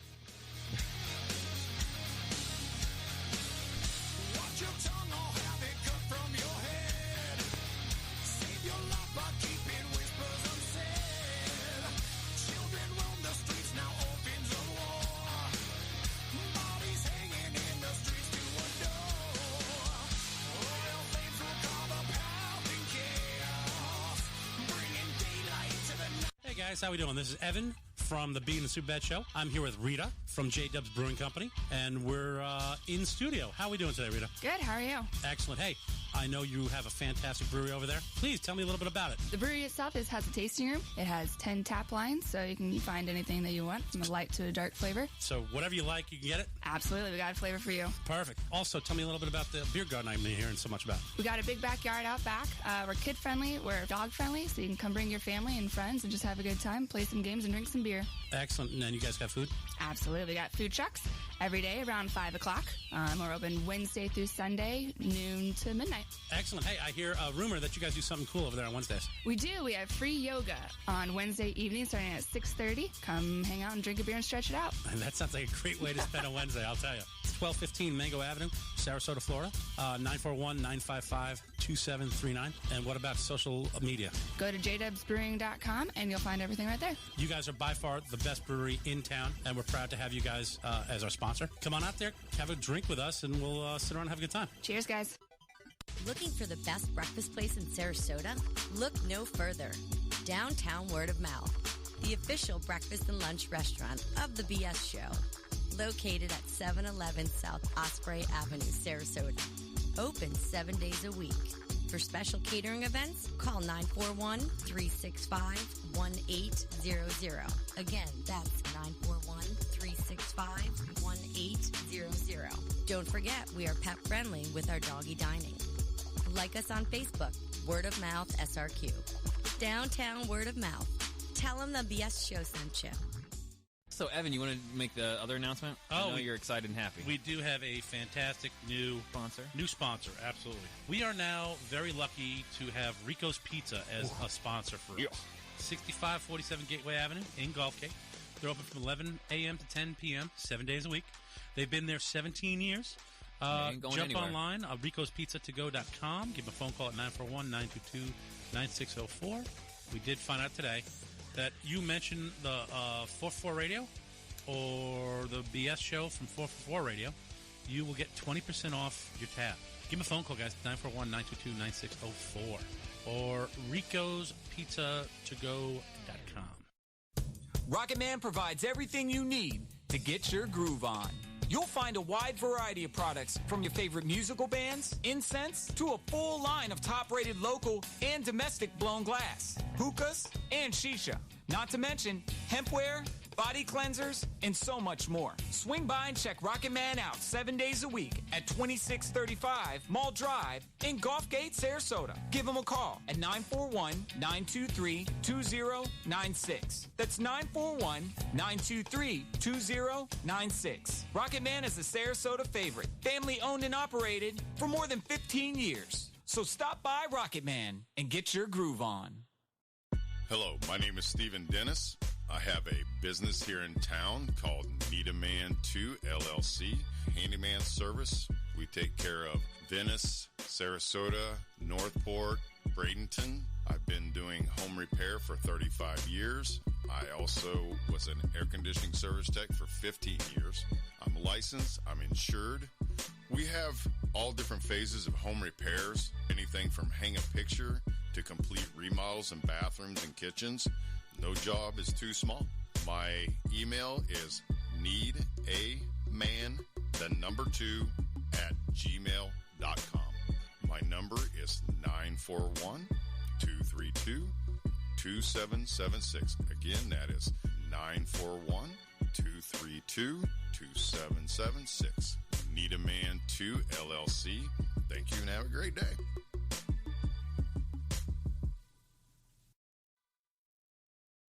This is Christy from 444 Radio. Come hang out with us for the Randy Macho Man Savage Tribute Night at Mr. Beery's. The fun starts at 8 p.m. and goes till 2 a.m., Friday, May 20th. Come dressed up in tribute as the Macho Man himself. Yeah. Or as your favorite wrestling superstar. Beery's will be teaming up with Florida Pro Wrestling to celebrate the man himself, who is one of our own, billed from Sarasota. We will have a blast all night with great beer and new friends. Call us at 941-343-2854 or check us out on our website, www.mrbeerysSRQ.com. Mr. Beery's is located at 2645 Mall Drive, Sarasota, Florida. Let's get ready to rumble. Hello, this is Captain Sherman of Paradise Boat Tours, and if you're looking for a great adventure on our beautiful local waters, then we are the boat tour for you. Check out our website at seadolphins.com. We leave 7 days a week from Bradenton Beach Pier on beautiful Anna Maria Island. It's fun for the whole family, and yes, we see wild dolphin 95% of our tours. Paradise Boat Tours. Call us at 941-465-8624. Like us on Facebook or go to seadolphins.com. Here, Flipper. How you doing? This is Chuck from the BS Show. I would like to tell you about a great company, Sarasota Sign Machine, LLC, the exclusive sign and print sponsor for 444 Radio. A sign of quality you can trust, located at 601 North Washington Boulevard, celebrating 6 years in business and over 20 years of experience in Sarasota. If you need signs, banners, vehicle magnets, custom design, neon repair, business cards, printing, and more, trust the Sarasota Sign Machine. Look, let's be honest, you have so much more to think about when running your own business. Call us at 941-302-4275. Check us out on Facebook or at sarasotasignmachine.com. A sign of quality you can trust. Tell them the BS Show sent you. Hey, this is Paulie from the BS Show. When I'm out and about, having too many, it happens to us all, there's only one cab service I call. It's my ride. 941-400-6606. No more 3-time surcharges. No more drivers that don't speak English, don't know where you're going. They pick you up. They take you home safely, clean cars. They're professionals. They know exactly what they're doing. And when you're riding with My Ride, don't forget to mention the BS Show, 20% off your ride. Chucky, on occasion, we'll have too much. Not me, Paul. These guys are the best. They're what you want to call. They will take care of you. 941-400-6606. My Ride. It's not your ride. It's not his ride. My ride. It's my ride. I have come here to chew bubblegum and kick ass. And I'm all out of bubblegum. Addict MMA Live.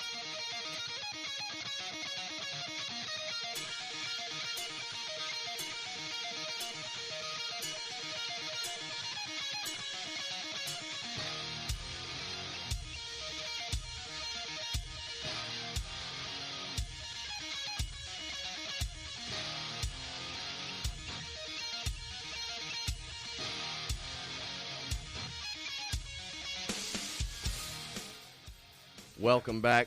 This is Addict MMA Live, and my butt hurts. I'm a little bit butthurt over this, and Frank over here. You guys are assholes, man. What the 5 fingers say to the face, Derek? I don't know. Slap! Oh my God, Jesus Christ! Are you kidding me? Nope. Are you kidding me right now? I love my team. Addict MMA Live. This is Derek, the host, getting laughed at. He said his butt hurts. I'm a little bit butthurt over this, man. I'm gonna be honest with you. Great matchup. It had my heart pumping. Oh my God! We were coming down to the wire. It was that women's category that killed separated both of us. you guys. But hey, and I'm sitting here going, and just like Chris said to me a moment ago, how the hell did you not get Michael Bisping? And like, you got to know. And I froze, man. You froze because them points was on the line. I choked. Your points weren't on the line, but I didn't think when I saw him get that, oh my God! I cannot double it. He said, "I'm giving it all to the charity." I can't believe it. Well, I'm putting it on the Facebook page now. I'm going to tag everybody in it. Congratulations to the new #new Addict MMA Live MMA Jeopardy champion, Chris. Hey man, Lights Out so Lytle. who is Jeff Gordon? Jeff Gordon is a race car driver. Oh no, not Jeff Gordon. Whoever this Gordon guy is. You know what? You were just showing me that during the commercial break, Jay, and Ryan Gordon, if you're out there listening, buddy, I don't know who you are. No, I know who Ryan is. Okay. We go way back, but what I'm saying is he posted on the Facebook page, "Why are you guys making fun of me?" I think he might have been making a joke because we weren't talking about him at all. But unless you just got your ass whooped in this Jeopardy. Well, I just got my ass. Well, I didn't get my ass kicked. Okay, it was. You know what just happened? Let me tell you. Go ahead. I put up a Explain. hell of a fight. All right. Explain So basically, yourself. what this was imagine if this was an actual fight. Ass whooping. Fight. Okay, go ahead. Okay, it wasn't an ass whooping. It was a very close battle, Frank. Thank you very much. And in the 5th round this is the way it went down. In the 5th round, with 10 seconds left on the clock, Chris Lytle knew that he had to score a knockout to win. And I kind of was just trying to pace out the round and hoping I would get the victory. And he found that knockout punch, and he put me down. And that's what happened. That's what happens when you go against a legend. But for the first 4.5 rounds, I was running a clinic on him. So, like the beginning, you had 600 points, and he was at He had 3, and then he passed you for a minute. He got that 200 score, and he jumped to 5. I will regain my championship. We'll see. Don't you worry about that. I want 2 weeks, even if we have to take next week off, or just let somebody else compete in MMA Jeopardy, and I'll step out of it And then so then you won't even have the opportunity to become champ again because that person. Well, no, we're getting an immediate rematch. Listen, you don't go 9 weeks undefeated. You don't go 9 weeks. Who do you think you are, Ronda Rousey? You ain't Ronda Rousey. She ain't getting no rematch either. Listen. You could scar my face up all you want. I'm not going to hide and tell everybody I'm ashamed of myself. You ain't no Nate Diaz. I'm taking this loss. I mean, no Conor McGregor. Listen, I kind of feel like Conor McGregor. You ain't right no now. Conor McGregor. I just stepped up. You get no rematch either. I just stepped up in weight classes and got humiliated. I wasn't humiliation, but yeah, you guys get it. It's all good. Yeah, Whatever. I get it. You know I what? know. I saw what happened. We were here. Yeah, well. I saw exactly what happened, brother. Freaking believable. Are you kidding me? Chris, I'm gunning for you. Can't brother. win them all, man. You can't, bro. I told you that. Well, I'm going to win the next one because I just got my loss, and there you go. It's under the rug. I'm going to go 10 more weeks before I get another loss. Fuck that. 15 more weeks before I get another loss on my record. I promise you that. Man, good job, Chris Lytle. Yes, that was good job, man. Down to the wire. Fantastic. Down to the wee one. Oh, my God. We're waiting on Jose Caceres to call in here any minute. I just shot him a text a moment ago. He should be calling in. Jose from Fight Time Promotions. He's a welterweight contender. He fought Nico Price a few weeks back when we were there doing the play-by-play live, and took a massive slam. Took a massive body slam on his neck. That was the second body slam of the night, too. We thought he was neck broken. Done. We thought I knew he was done once he ended up on his neck. But dude, that was something serious, man. Yes. That was something very serious. That means folks do not take this sport lightly. But you can get your ass towed up in it. I had a great conversation with him earlier this week, and he enlightened me into a lot of things. We're going to talk about those things this evening as soon as he calls in. The one thing I like about Jose Caceres is his mentality. He took a hell of a loss, yet still manages. It's the mentality that I want to emphasize here. He still manages to keep himself positive, and he's working hard. And and we'll hear it from him here in a little bit. But basically, he's just like, I lost. He's like a true champion, or a true competitor should do. He's learning from that loss. He's understanding the mistakes he's made. He knows where he went wrong, and now he's working on it. And listen, when you wanna reach those levels, of the championship level, you got to be a guy that's willing to humble himself and go, okay, instead of making excuses, why did I lose? What can I do to be better? And then grow from there. And I think that's what Jose is doing. I'm currently trying to talk while tagging a bunch of people in this. I'm going to give credit where it's due. And Chris, he's the new MMA Jeopardy champion here on Addict MMA Live, and I'm just trying to tag everybody in the post and make sure that he gets his credit where it's due. And I have a hard time doing more than one thing at once. So, oh God, freaking Derek! I know, man. I'm not the best at multitasking. No. So, anyways, regardless, great night tonight. We've had a hell of a fun time on the show. Show's not over yet. We've still got less than an hour to go. Just killing some airtime. Prelims are looking good. Dana White's been tweeting out. I wish we could get those on. I was just in there watching next door. I had to go get a little. Yeah, Dana White's been tweeting like, "What an amazing fight!" He was just watching, and I don't know who it was because obviously we're not watching it at the moment. But Dana's been tweeting nonstop. What an exciting prelim this is! I'm telling you, this fight card tonight, UFC 198. As soon as you're done tuning in to us, go ahead and get your pay-per-view ordered or do your pirating online. I don't give a shit how you do it. I'm not the UFC and I'm not the government, so I don't care what you do. I paid for mine. I paid for mine. I'm legal, bruh. But yeah, I'm definitely going to be checking that out tonight. Frank, you going to stop by the house for a little bit at least? I'll stop by for you a gotta, little dude, bit, you got to stop by. That fight card's going to be off the chain. And the main event, Stipe Miocic versus Fabricio Verdum, is going to be phenomenal. I cannot wait. There's so many great fights on that fight card tonight. And I'm really happy to see that Cyborg is back, or not back, but she is in the UFC now, and it's her time, dude. I'm telling you, she is.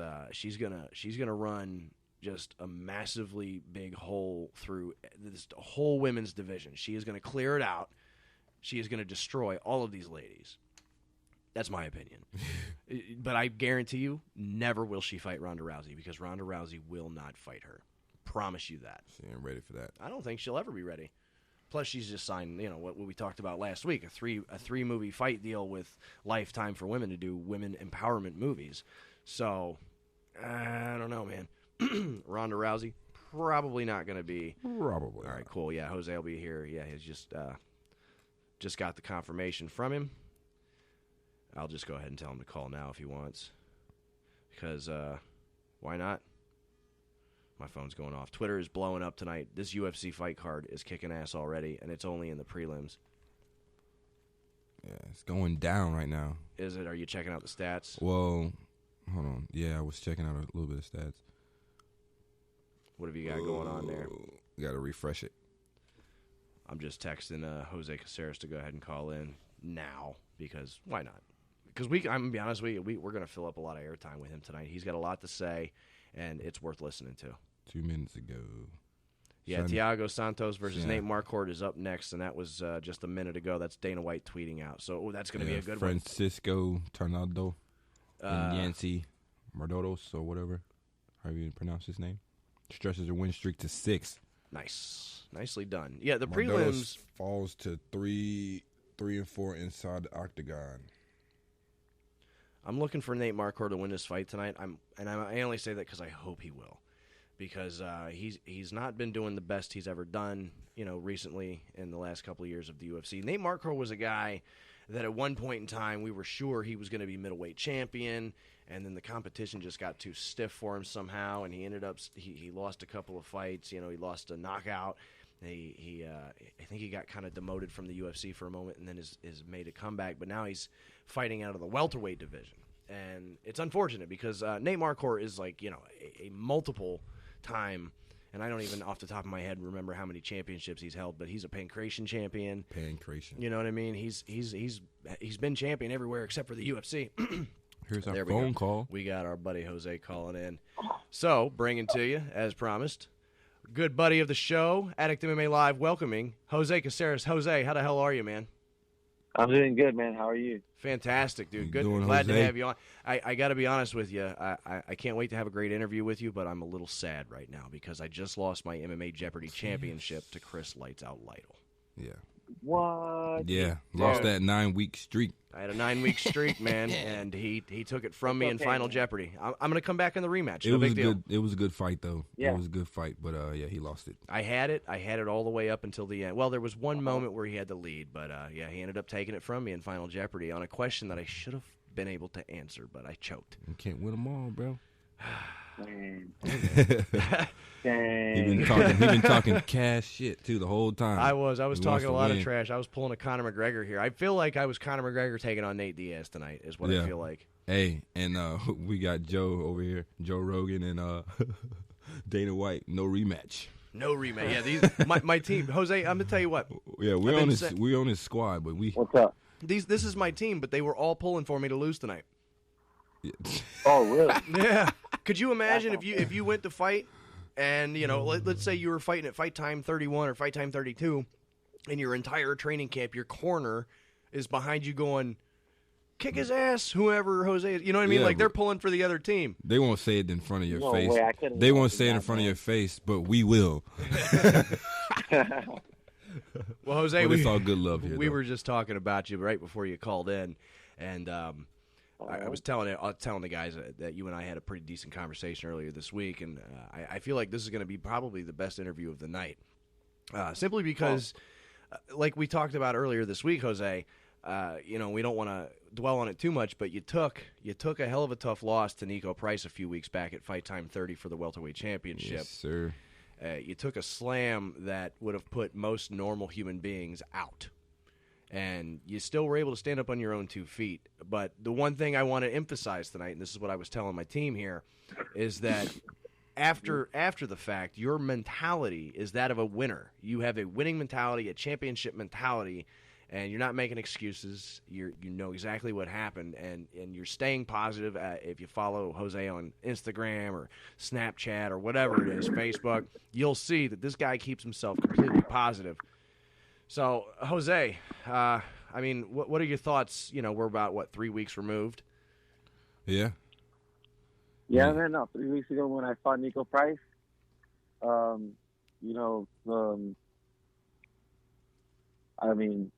can't really say much. The truth is I wasn't disciplined, for the entire camp. And, this guy probably did the complete opposite of my actions. And, he capitalized off our mistakes and he did his job. You know what I mean? There's nothing I can do to take nothing away from him. He did it. He did what he had to do. The only thing I can do now is just get better from it. Right. I'm really lucky, like you said, that like the way I got slammed, like like that I'm still alive. Did you get a stinger? Even, like, paralyzed or anything. Did you get a stinger? A stinger? Yeah, dude. Yeah, I definitely got a stinger, man. Like a stinger that kind of made my left and my left arm and my It looked my left like leg it because when you got up, it looked like your whole like left side was like it wasn't there. You wanted to use it, but you couldn't at one point. Yeah, it was pretty bad, man. It hurt. Oh, It hurt. man. You know what I mean? It didn't even hurt like it wasn't painful. It just hurt to like not know that you can't do anything. It felt like a bad dream. Yeah. You're getting beat up and you can't use your extremities at all. That sucks, man. I had a stinger once in football. That's why I know about them. You can get them. Oh, yeah? Yeah, from tackling. Oh yeah, man. That's You can definitely. get, that's how I from realized. taking- What was that? Yeah, definitely from taking shots. From my whole wrestling career, taking shots and takedowns and stuff. I definitely experienced. That's why I knew how to try to fight through it, but it was pretty bad. You know what I mean, with MMA rules, with the guys like elbowing you in the face. I mean, it's kind of hard to get up. All respect for you, man. All respect for you. Sit there and take it. Now, you guys and stand up with that. 4 weeks ago, the week before the fight, we had both of you on as interviews. And you guys both said that you were great friends and, you're brothers and this is business. But a little birdie told me from the fight event that night, during the weigh-ins, somehow Nico got pissed. Did you do something to piss him off, or is that his way of getting himself hyped up for this particular fight that he had against you? No, I think to me that's just his way of getting himself hyped up. You know what I mean? Because I did nothing to piss him off. I was just trying to be a complete gentleman about the sport. You know what I mean? Like, or professional. You know what I mean? Like fighting at this at that level. You know what I mean? Like, well, I'm actually fighting for a title fight, so. I mean, maybe that's what I did wrong. I mean, maybe I should have tried to psych them out. I should have, just treated it like a regular fight, like any other fight that I ever had. You know what I mean? But I don't know. I think I let the title fight get to my head. Right. And that was the lesson I needed to learn. Yeah. Well, I mean, do you think that maybe you were just a little bit eager to finish that fight sooner than training for or not necessarily, not that you didn't train for the 5 rounds, but do you feel like you were maybe too eager to finish that fight immediately rather than pace yourself and kind of see what he had to offer you before going balls to the wall? Yeah, I probably, like that whole battle, in that back room when you're getting your hands wrapped and stuff. Like I'm basically just thinking about how quickly I'm going to try to finish this fight. You know what I mean? And maybe that kind of took the pace away from the fight that I really should have, kept it in, especially against a skilled opponent like him. Yeah. If I would have been able to control my composure better, I probably wouldn't have better outcome. Spent my energy doing useless things. Man. Yeah, I know Nico was definitely hyped up for that fight. I got to tell you, aside from that, because we hadn't actually met you in person, and that night we were sitting behind the blue corner at our table doing our live broadcast, doing the play-by-play, and Frank and I, we weren't even thinking that we hadn't actually met you in person yet. We were just like, we've talked to this guy on the phone, we really liked him, and like I said, you were in the blue corner, we were right behind it. So right as you were coming into your corner and you were standing there, dude, you were so, I don't know what the hell, dude. You were so intimidating. Frank and I both pointed up at you, and we were like, there he is. And you looked at us like you could have ate us for breakfast. Like Probably you were ready didn't to notice us, though. Yeah, man, don't get me wrong, man. I just took a loss, bro. Like I'm saying before the fight. Before the fight. Yeah, when you had just entered the cage, your blue corner cage door was open, and your team was kind of getting and you stood because we were only about 3 or 4 feet behind the blue corner, and I got that presence, don't I? Yeah, you was focused. You look real focused. Dude, you have a commanding presence. Probably didn't even notice us. He was probably just really focused. That's why, I think I could possibly, end up doing things like WWE. Yeah, you might. I mean, not that you're not in good shape now, but those guys, I mean, you might have to put on another 50 pounds of muscle just to be able to absorb what they go through, because I've done on and off 10 years of MMA training with professional fighters. I'm not by any means a fighter. I basically consider myself a volunteer punching bag. Yep. But I did 1 day of pro wrestling training, and that's a different animal, dude. Because if I'm sparring against you, Jose, it's up to you to block what I'm throwing at you, and you almost have more control. But in pro wrestling, you have to hurt yourself. That's what those guys do. Dang. Yeah, you basically have to train yourself how to body slam yourself, how to take bumps, how to hurt yourself. Yeah. And like I said, I did a 6-hour session of pro wrestling training one day, and I was just like, you know what, I'm going back to MMA. Because at least, I mean, I've got my injuries from the mixed martial arts training, but I'm pretty sure that if I would have, stuck with more pro wrestling training, I'd have had more injuries and probably concussions and things like that. Just, dude, because you got to body slam yourself. You have to jump off, like in practice, you have to jump off of turnbuckles and land on your back and figure out how to fall properly. Nah, bro, I'm gonna do like this. I'm gonna do what The Rock does, man. The people's elbow.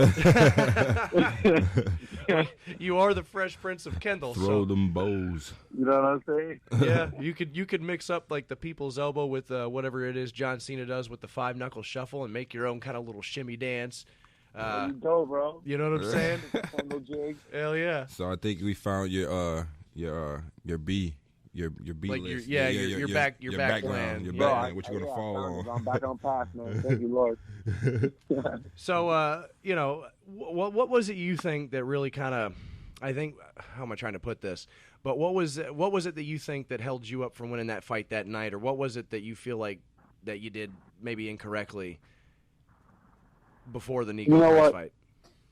Before the Nico fight, or what do you mean, like how, like previous fight? Well, like what we were talking about the other night. Oh, like what I could have done differently, apparently? Not necessarily in the fight, but remember the other night we were talking about just prior to the fight, with the partying and that sort of thing. Oh yeah, man, for sure. Like if there's anybody out there right now listening and they all practice MMA and they want to fight at the highest level, I mean, like when it's time to do camp time, the 8 to 6 weeks right before you're about to fight, you got to cut everything out, man. Like definitely my discipline and the way I treat people, that's all karma and all that stuff that came back to me in that fight. I was out partying, eating crap, like out on a boat, getting tattoos, drinking, just doing the complete thing, what I typically don't do before the fight. Maybe it's because like I got more love from my friends when I was like at this level. Right.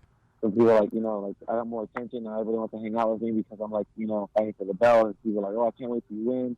And when you win, they're like no pressure, but we're gonna get to do all this stuff. And I'm like, maybe I was definitely completely distracted. I wasn't in the game. I might have physically looked ready, but dude, when I was in that cage and maybe if we locked eyes or whatever, I was terrified, man. I was like, dude, I'm not ready. Like my soul knew I wasn't ready, and I'm about to fucking feel it. I kind of self-defeated myself, man. Dude, that's very humble and honest of you. That's very honest of you to just come out and just say exactly what. Sounds to me like like you just said, you're now a high-level fighter, and your people, your friends, they're all looking up to you, and they probably were just like, yo, this is my boy Jose. Right. Jose, he's a fighter, man. He's a fighter. He's one of the top dudes. Oh, yo, come on out and party, bro. And it felt good, probably, huh, to have that kind of attention. Yeah, man. So like after a while, after I worked so hard, so maybe. I just give myself the illusion that I was that I made it when I actually didn't. I haven't done shit, so I have to fix in. Excuse me. I mean, No, you can say whatever you want, man. We're on the internet. You're good. Like I have to really put myself in this concentration and isolate myself away from these guys. Like these are my family and my friends, but they may not serve my purpose right now, like what I directly want to do, which is increase my career in mixed martial arts. Well, I know that, like I said just a moment ago, through following you on certain social media, outlets, Facebook and the Snapchat and things like that, I can definitely see that your mind is in the right place. And I'm actually thinking that this loss that you took a few weeks back was a blessing, because I feel like you're going to come back much stronger and much more focused. And it sucks to say this out loud, if your friends are listening tonight, or if not, 444radio.com or 444radio on the TuneIn app. But as much as your friends love you, they also have to understand and respect the fact that you are at that higher level, and there are more higher levels to achieve. Yet still, so it sucks that I almost feel like I have to say, like, at a level like you're at, you have to put your friends on the back burner, and you just have to tell them, sorry, if you truly love me, I'll be here, but first I've got stuff to do, because at the end of the day, these same friends, they're not going to train you for that fight because they're out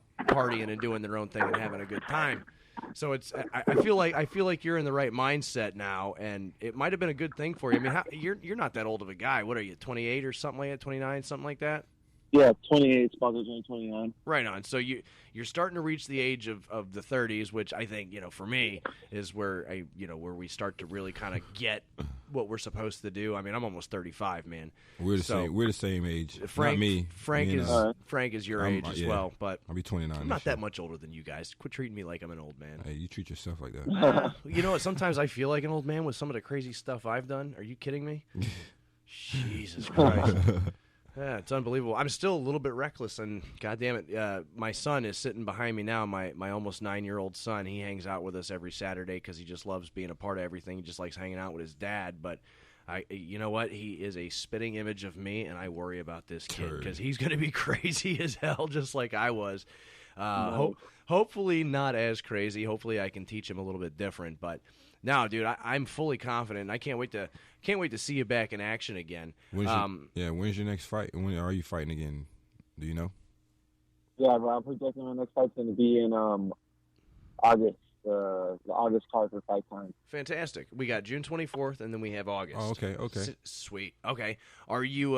Do you think you'll be at the June 31st? Or I'm sorry. What am I saying? Fight Time 31, June 24th event in Magic City. Yeah, I'm definitely gonna be at that event. Yeah, I'm gonna check it out. Then guess what? You're gonna have to. You're gonna have to stop by the table and sit down with us and have some commentary and call some fights with us. Maybe 1 or 2 fights if you've got time to. We'd love to have you sit down with us. All right, cool, man. Hell yeah, dude. I would definitely appreciate that. Now, Jose trains at American Top Team Kendall. And thanks to, social media and Snapchat, as I keep saying, I know that you train with some of the top guys in the world, dude. Yeah, man, I do, man. I'm very lucky and blessed to have, some of the people that I have in my gym, man.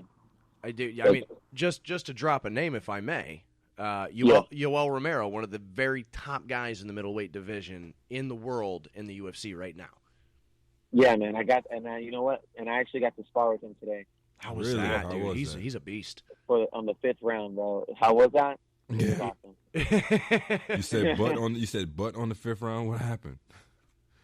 What happened between those sparring sessions? Yeah, you said butt on that 5th round, though. Oh yeah, man. That 5th round, it was just he's just, I don't know. He's just he's at the level where I'm gonna be at when I'm there. Probably I'm gonna be past his level. But he's just a force, man. Like something you cannot move, and he just all his attacks, all his defenses. You know what I mean? It's just a blessing, bro. It just gives me more confidence to step in that cage and know that no bad's gonna happen to me. Right. Well, a lot of that, because like I said, I'm not a fighter, and Frank, you're not a fighter. No. But we do, from listening, from talking to a fight. Yeah, we can all do our thing. Put the mouthpiece in. It's all good. Frank and I, from time to time, will lump each other up with the boxing gloves in the backyard. But when you're fighting at that level, a lot of the guys always say it's not even the fight that you worry about. It's every day in the gym. That's the real fight. And if you're going up against a guy like Yoel Romero, like again, what do you have to fear except for maybe yourself? You know what I mean? Yeah. He's only doing it to make you better anyway. He's not. Dude, he's not out there trying to beat the crap out of you. Yoel Romero, his victories over, Lyoto Machida and most recently Jacare Souza, who is taking on Vitor Belfort tonight on the main card of UFC 198. Yeah. And he defeated both of those men. I mean, Yoel Romero, in my opinion, as soon as his suspension is over, in my opinion, he should be the next guy in line for a middleweight championship fight. Well, we're talking about practice, though. Yeah, I agree with that too, man. No, but yeah, practice, I agree with you. He didn't practice against Lyoto Machida. I'm talking about him sparring with him. Yeah. Well, yeah. I mean, obviously in the gym, these guys aren't trying to kill each other, but they have to push each other. Yeah. I mean, He's especially he definitely pushes me to my limits. Yeah, he's only going to do it to make you better. He's not doing it to beat the crap out you. So it's only so much he is going to do for you. So humble, bro. One of the most humble and awesome dudes is Joel Romero. Yeah, if you can sit in there with him, you can sit in there with anybody, and that boosts your confidence level up tenfold, probably. Yeah. Now you can't wait to get into the ring in August, and probably going to spar with him again before then. Oh, of course. I can't wait, bro. Like, I'm waiting for the fight. Like nothing happens to me next. You know what I mean? Like, I don't know if you guys ever heard of that. Joel Romero also has a neck injury. And when he saw me get slammed, like, he almost fainted to be fair, bro, because it kind of reminded him of how he got hurt his neck. But, like, nothing happened to me, man. I literally slid. I was like, maybe I must have been, like, the Vaseline on my face kind of, like, helped me, like break the fall a little bit. You're sounding a little bit muffled there for a moment. I'm sorry. I said like maybe the Vaseline. Oh, there you on my go. Face.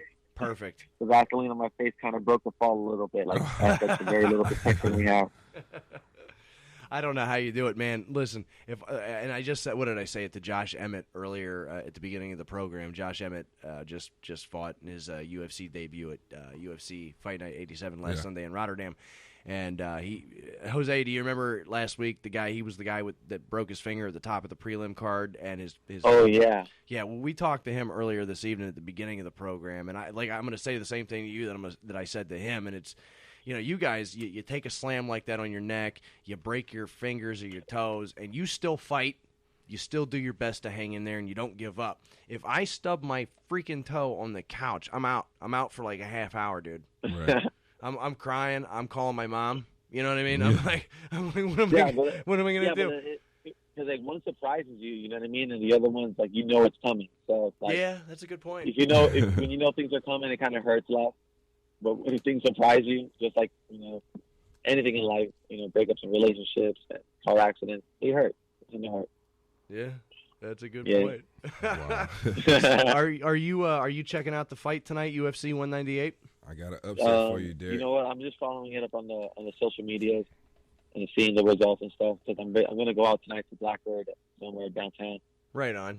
Yeah, I'll be watching it at my house. Frank will stop by. My son will be there. What upset do you have for me, Frank? Did the fight that you wanted? Matt Brown, Damian Maia? The Marquette or Marquardt? Nate. Yeah. Marquardt lose? Yeah, knockout. I figured First that. round. Didn't I say that though? Yep. Didn't I say that? All right, so you guys are calling the fights already, or is that the result? No, this is the result this of the is fight that just happened, like the prelims right now. Yeah. We're what? Nate Marquardt got beat? Yes. Again, yes, Yep. another knockout Damn. loss. First round, 3 minutes and 39 seconds. And what about Damian Maia versus? That's going to be the main event of the prelims. So what time is it now? Okay. We've got another probably 10 or 15 minutes before that fight even comes on.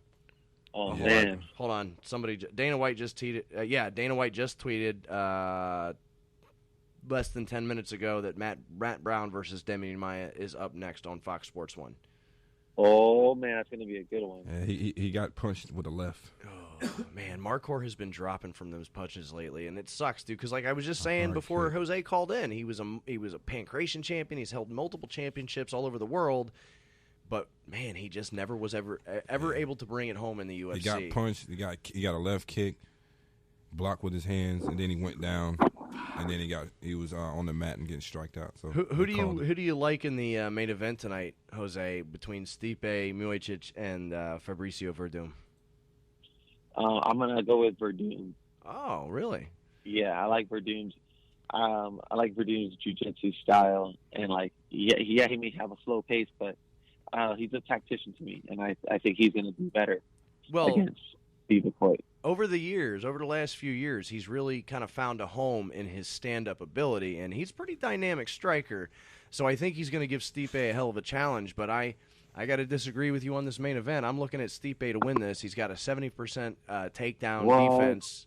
He's 70% takedown defense. He's got one-punch knockout power, and like Chris Lights Out Lytle was telling us earlier, he's a very good boxer as well for the MMA world, and he could pace himself and use that jab to kind of keep that distance and kind of stretch the fight out just a little bit and frustrate Fabricio and make him do things that maybe Fabricio shouldn't do. I'm looking for Stipe to get the championship tonight.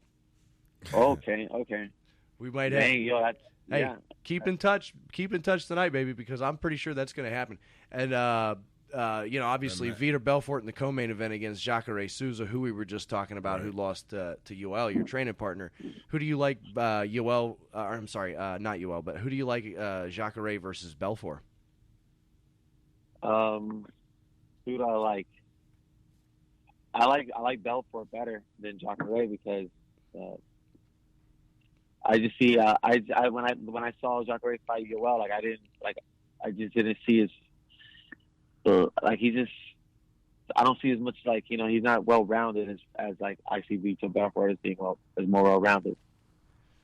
I got to disagree with you again. I mean, I understand. I understand what you're saying, but over the last 20 years, the blueprint to defeating Vitor Belfort seems to me to be weather the first 2 minutes of the storm.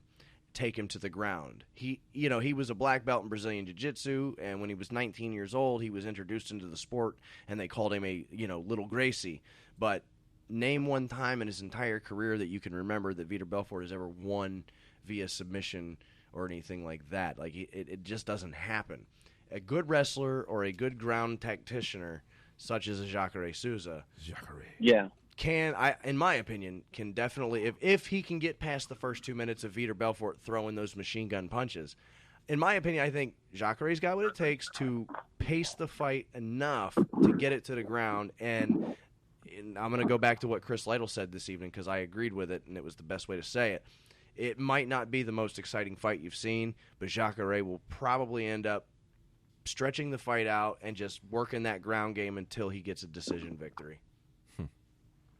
Sounds like a plan. Sounds like a plan. Man, you really know your MMA, man.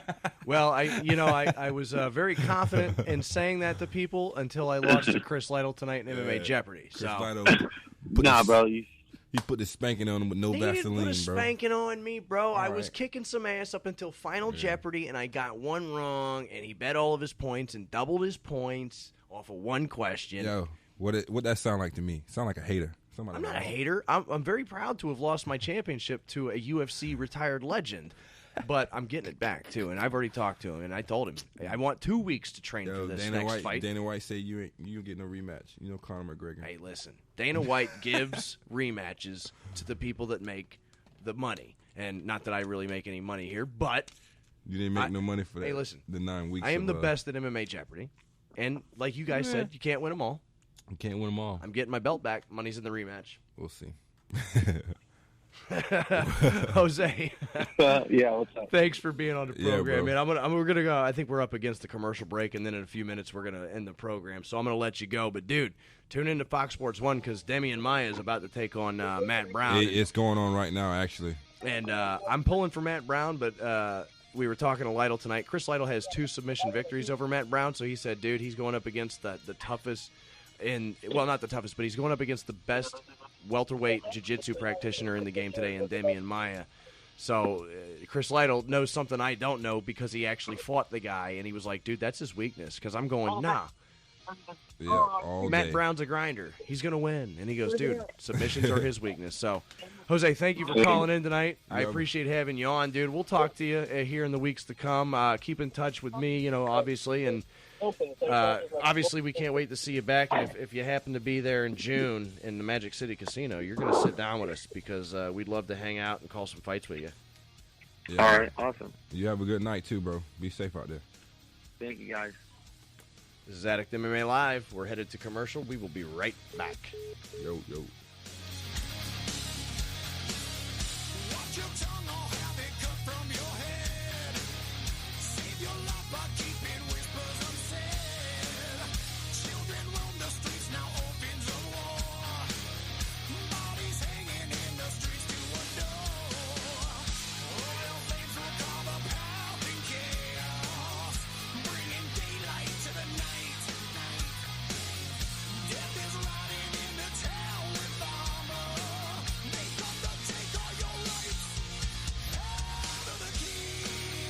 Hey, this is Paulie from the BS Show.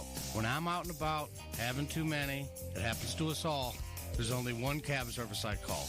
It's my ride. 941-400-6606. No more 3-time surcharges. No more drivers that don't speak English, don't know where you're going. They pick you up. They take you home safely, clean cars. They're professionals. They know exactly what they're doing. And when you're riding with My Ride, don't forget to mention the BS Show, 20% off your ride. Chucky, on occasion, will have too much.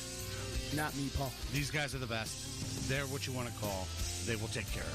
941-400-6606. My Ride. It's not your ride. It's not his ride. My ride. It's my ride.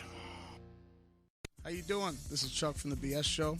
I would like to tell you about a great company, Sarasota Sign Machine, LLC, the exclusive sign and print sponsor for 444 Radio.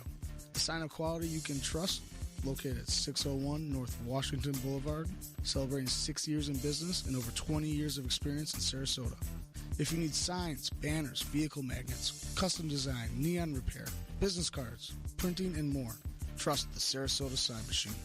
Look, let's be honest. You have so much more to think about when running your own business. Call us at 941-302-4275. Check us out on Facebook or at SarasotaSignMachine.com. A sign of quality you can trust. Tell them the BS Show sent you. Hello, this is Captain Sherman of Paradise Boat Tours, and if you're looking for a great adventure on our beautiful local waters, then we are the boat tour for you. Check out our website at SeaDolphins.com. We leave 7 days a week from Bradenton Beach Pier on beautiful Anna Maria Island. It's fun for the whole family, and yes, we see wild dolphin 95% of our tours. Paradise Boat Tours. Call us at 941-465-8624. Like us on Facebook or go to SeaDolphins.com. Here, Flipper. This is Christy from 444 Radio. Come hang out with us for the Randy Macho Man Savage Tribute Night at Mr. Beery's. The fun starts at 8 p.m. and goes till 2 a.m., Friday, May 20th. Come dressed up in tribute as the Macho Man himself. Yeah. Or as your favorite wrestling superstar. Beery's will be teaming up with Florida Pro Wrestling to celebrate the man himself, who is one of our own, billed from Sarasota. We will have a blast all night with great beer and new friends. Call us at 941-343-2854. Or check us out on our website, www.mrbeerysrq.com. Mr. Beery's is located at 2645 Mall Drive, Sarasota, Florida. Let's get ready to rumble. Hello, my name is Stephen Dennis. I have a business here in town called Man 2 LLC, handyman service. We take care of Venice, Sarasota, Northport, Bradenton. I've been doing home repair for 35 years. I also was an air conditioning service tech for 15 years. I'm licensed. I'm insured.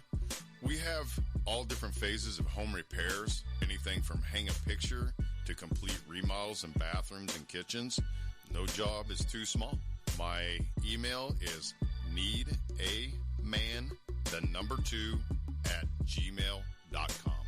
My number is 941-232-2776. Again, that is 941-232-2776. Man 2 LLC. Thank you and have a great day.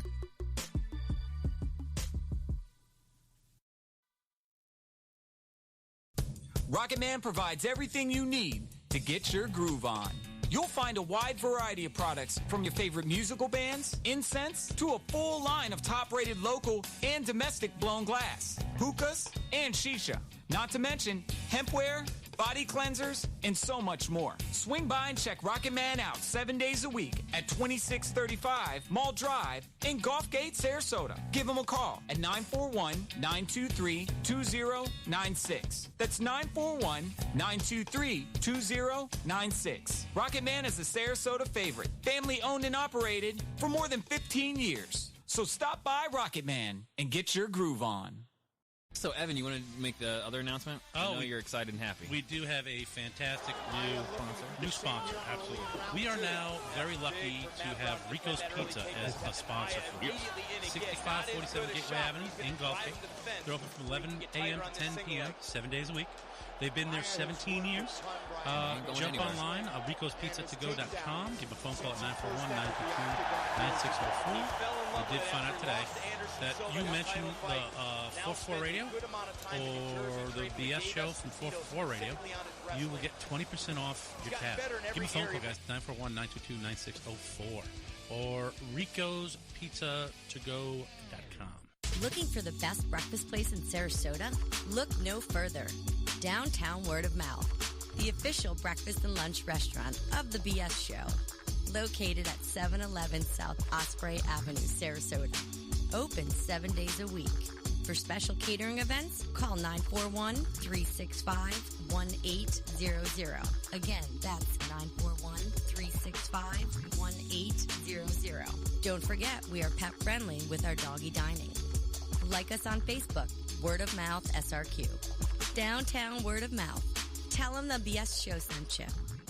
Hey guys, how we doing? This is Evan from the Bee and the Soup Bed Show. I'm here with Rita from J-Dub's Brewing Company, and we're in studio. How are we doing today, Rita? Good, how are you? Excellent. Hey, I know you have a fantastic brewery over there. Please tell me a little bit about it. The brewery itself has a tasting room. It has 10 tap lines, so you can find anything that you want, from a light to a dark flavor. So whatever you like, you can get it? Absolutely, we got a flavor for you. Perfect. Also, tell me a little bit about the beer garden I've been hearing so much about. We got a big backyard out back. We're kid-friendly, we're dog-friendly, so you can come bring your family and friends and just have a good time, play some games, and drink some beer. Excellent. And then you guys got food? Absolutely. We got food trucks every day around 5 o'clock. We're open Wednesday through Sunday, noon to midnight. Excellent. Hey, I hear a rumor that you guys do something cool over there on Wednesdays. We do. We have free yoga on Wednesday evening starting at 6:30. Come hang out and drink a beer and stretch it out. And that sounds like a great way to spend a Wednesday, I'll tell you. It's 1215 Mango Avenue, Sarasota, Florida, 941-955-2739. And what about social media? Go to jdubsbrewing.com and you'll find everything right there. You guys are by far the best brewery in town, and we're proud to have you guys as our sponsor. Come on out there, have a drink with us, and we'll sit around and have a good time. Cheers, guys. I have come here to chew bubblegum and kick ass. And I'm all out of bubblegum. Addict MMA Live.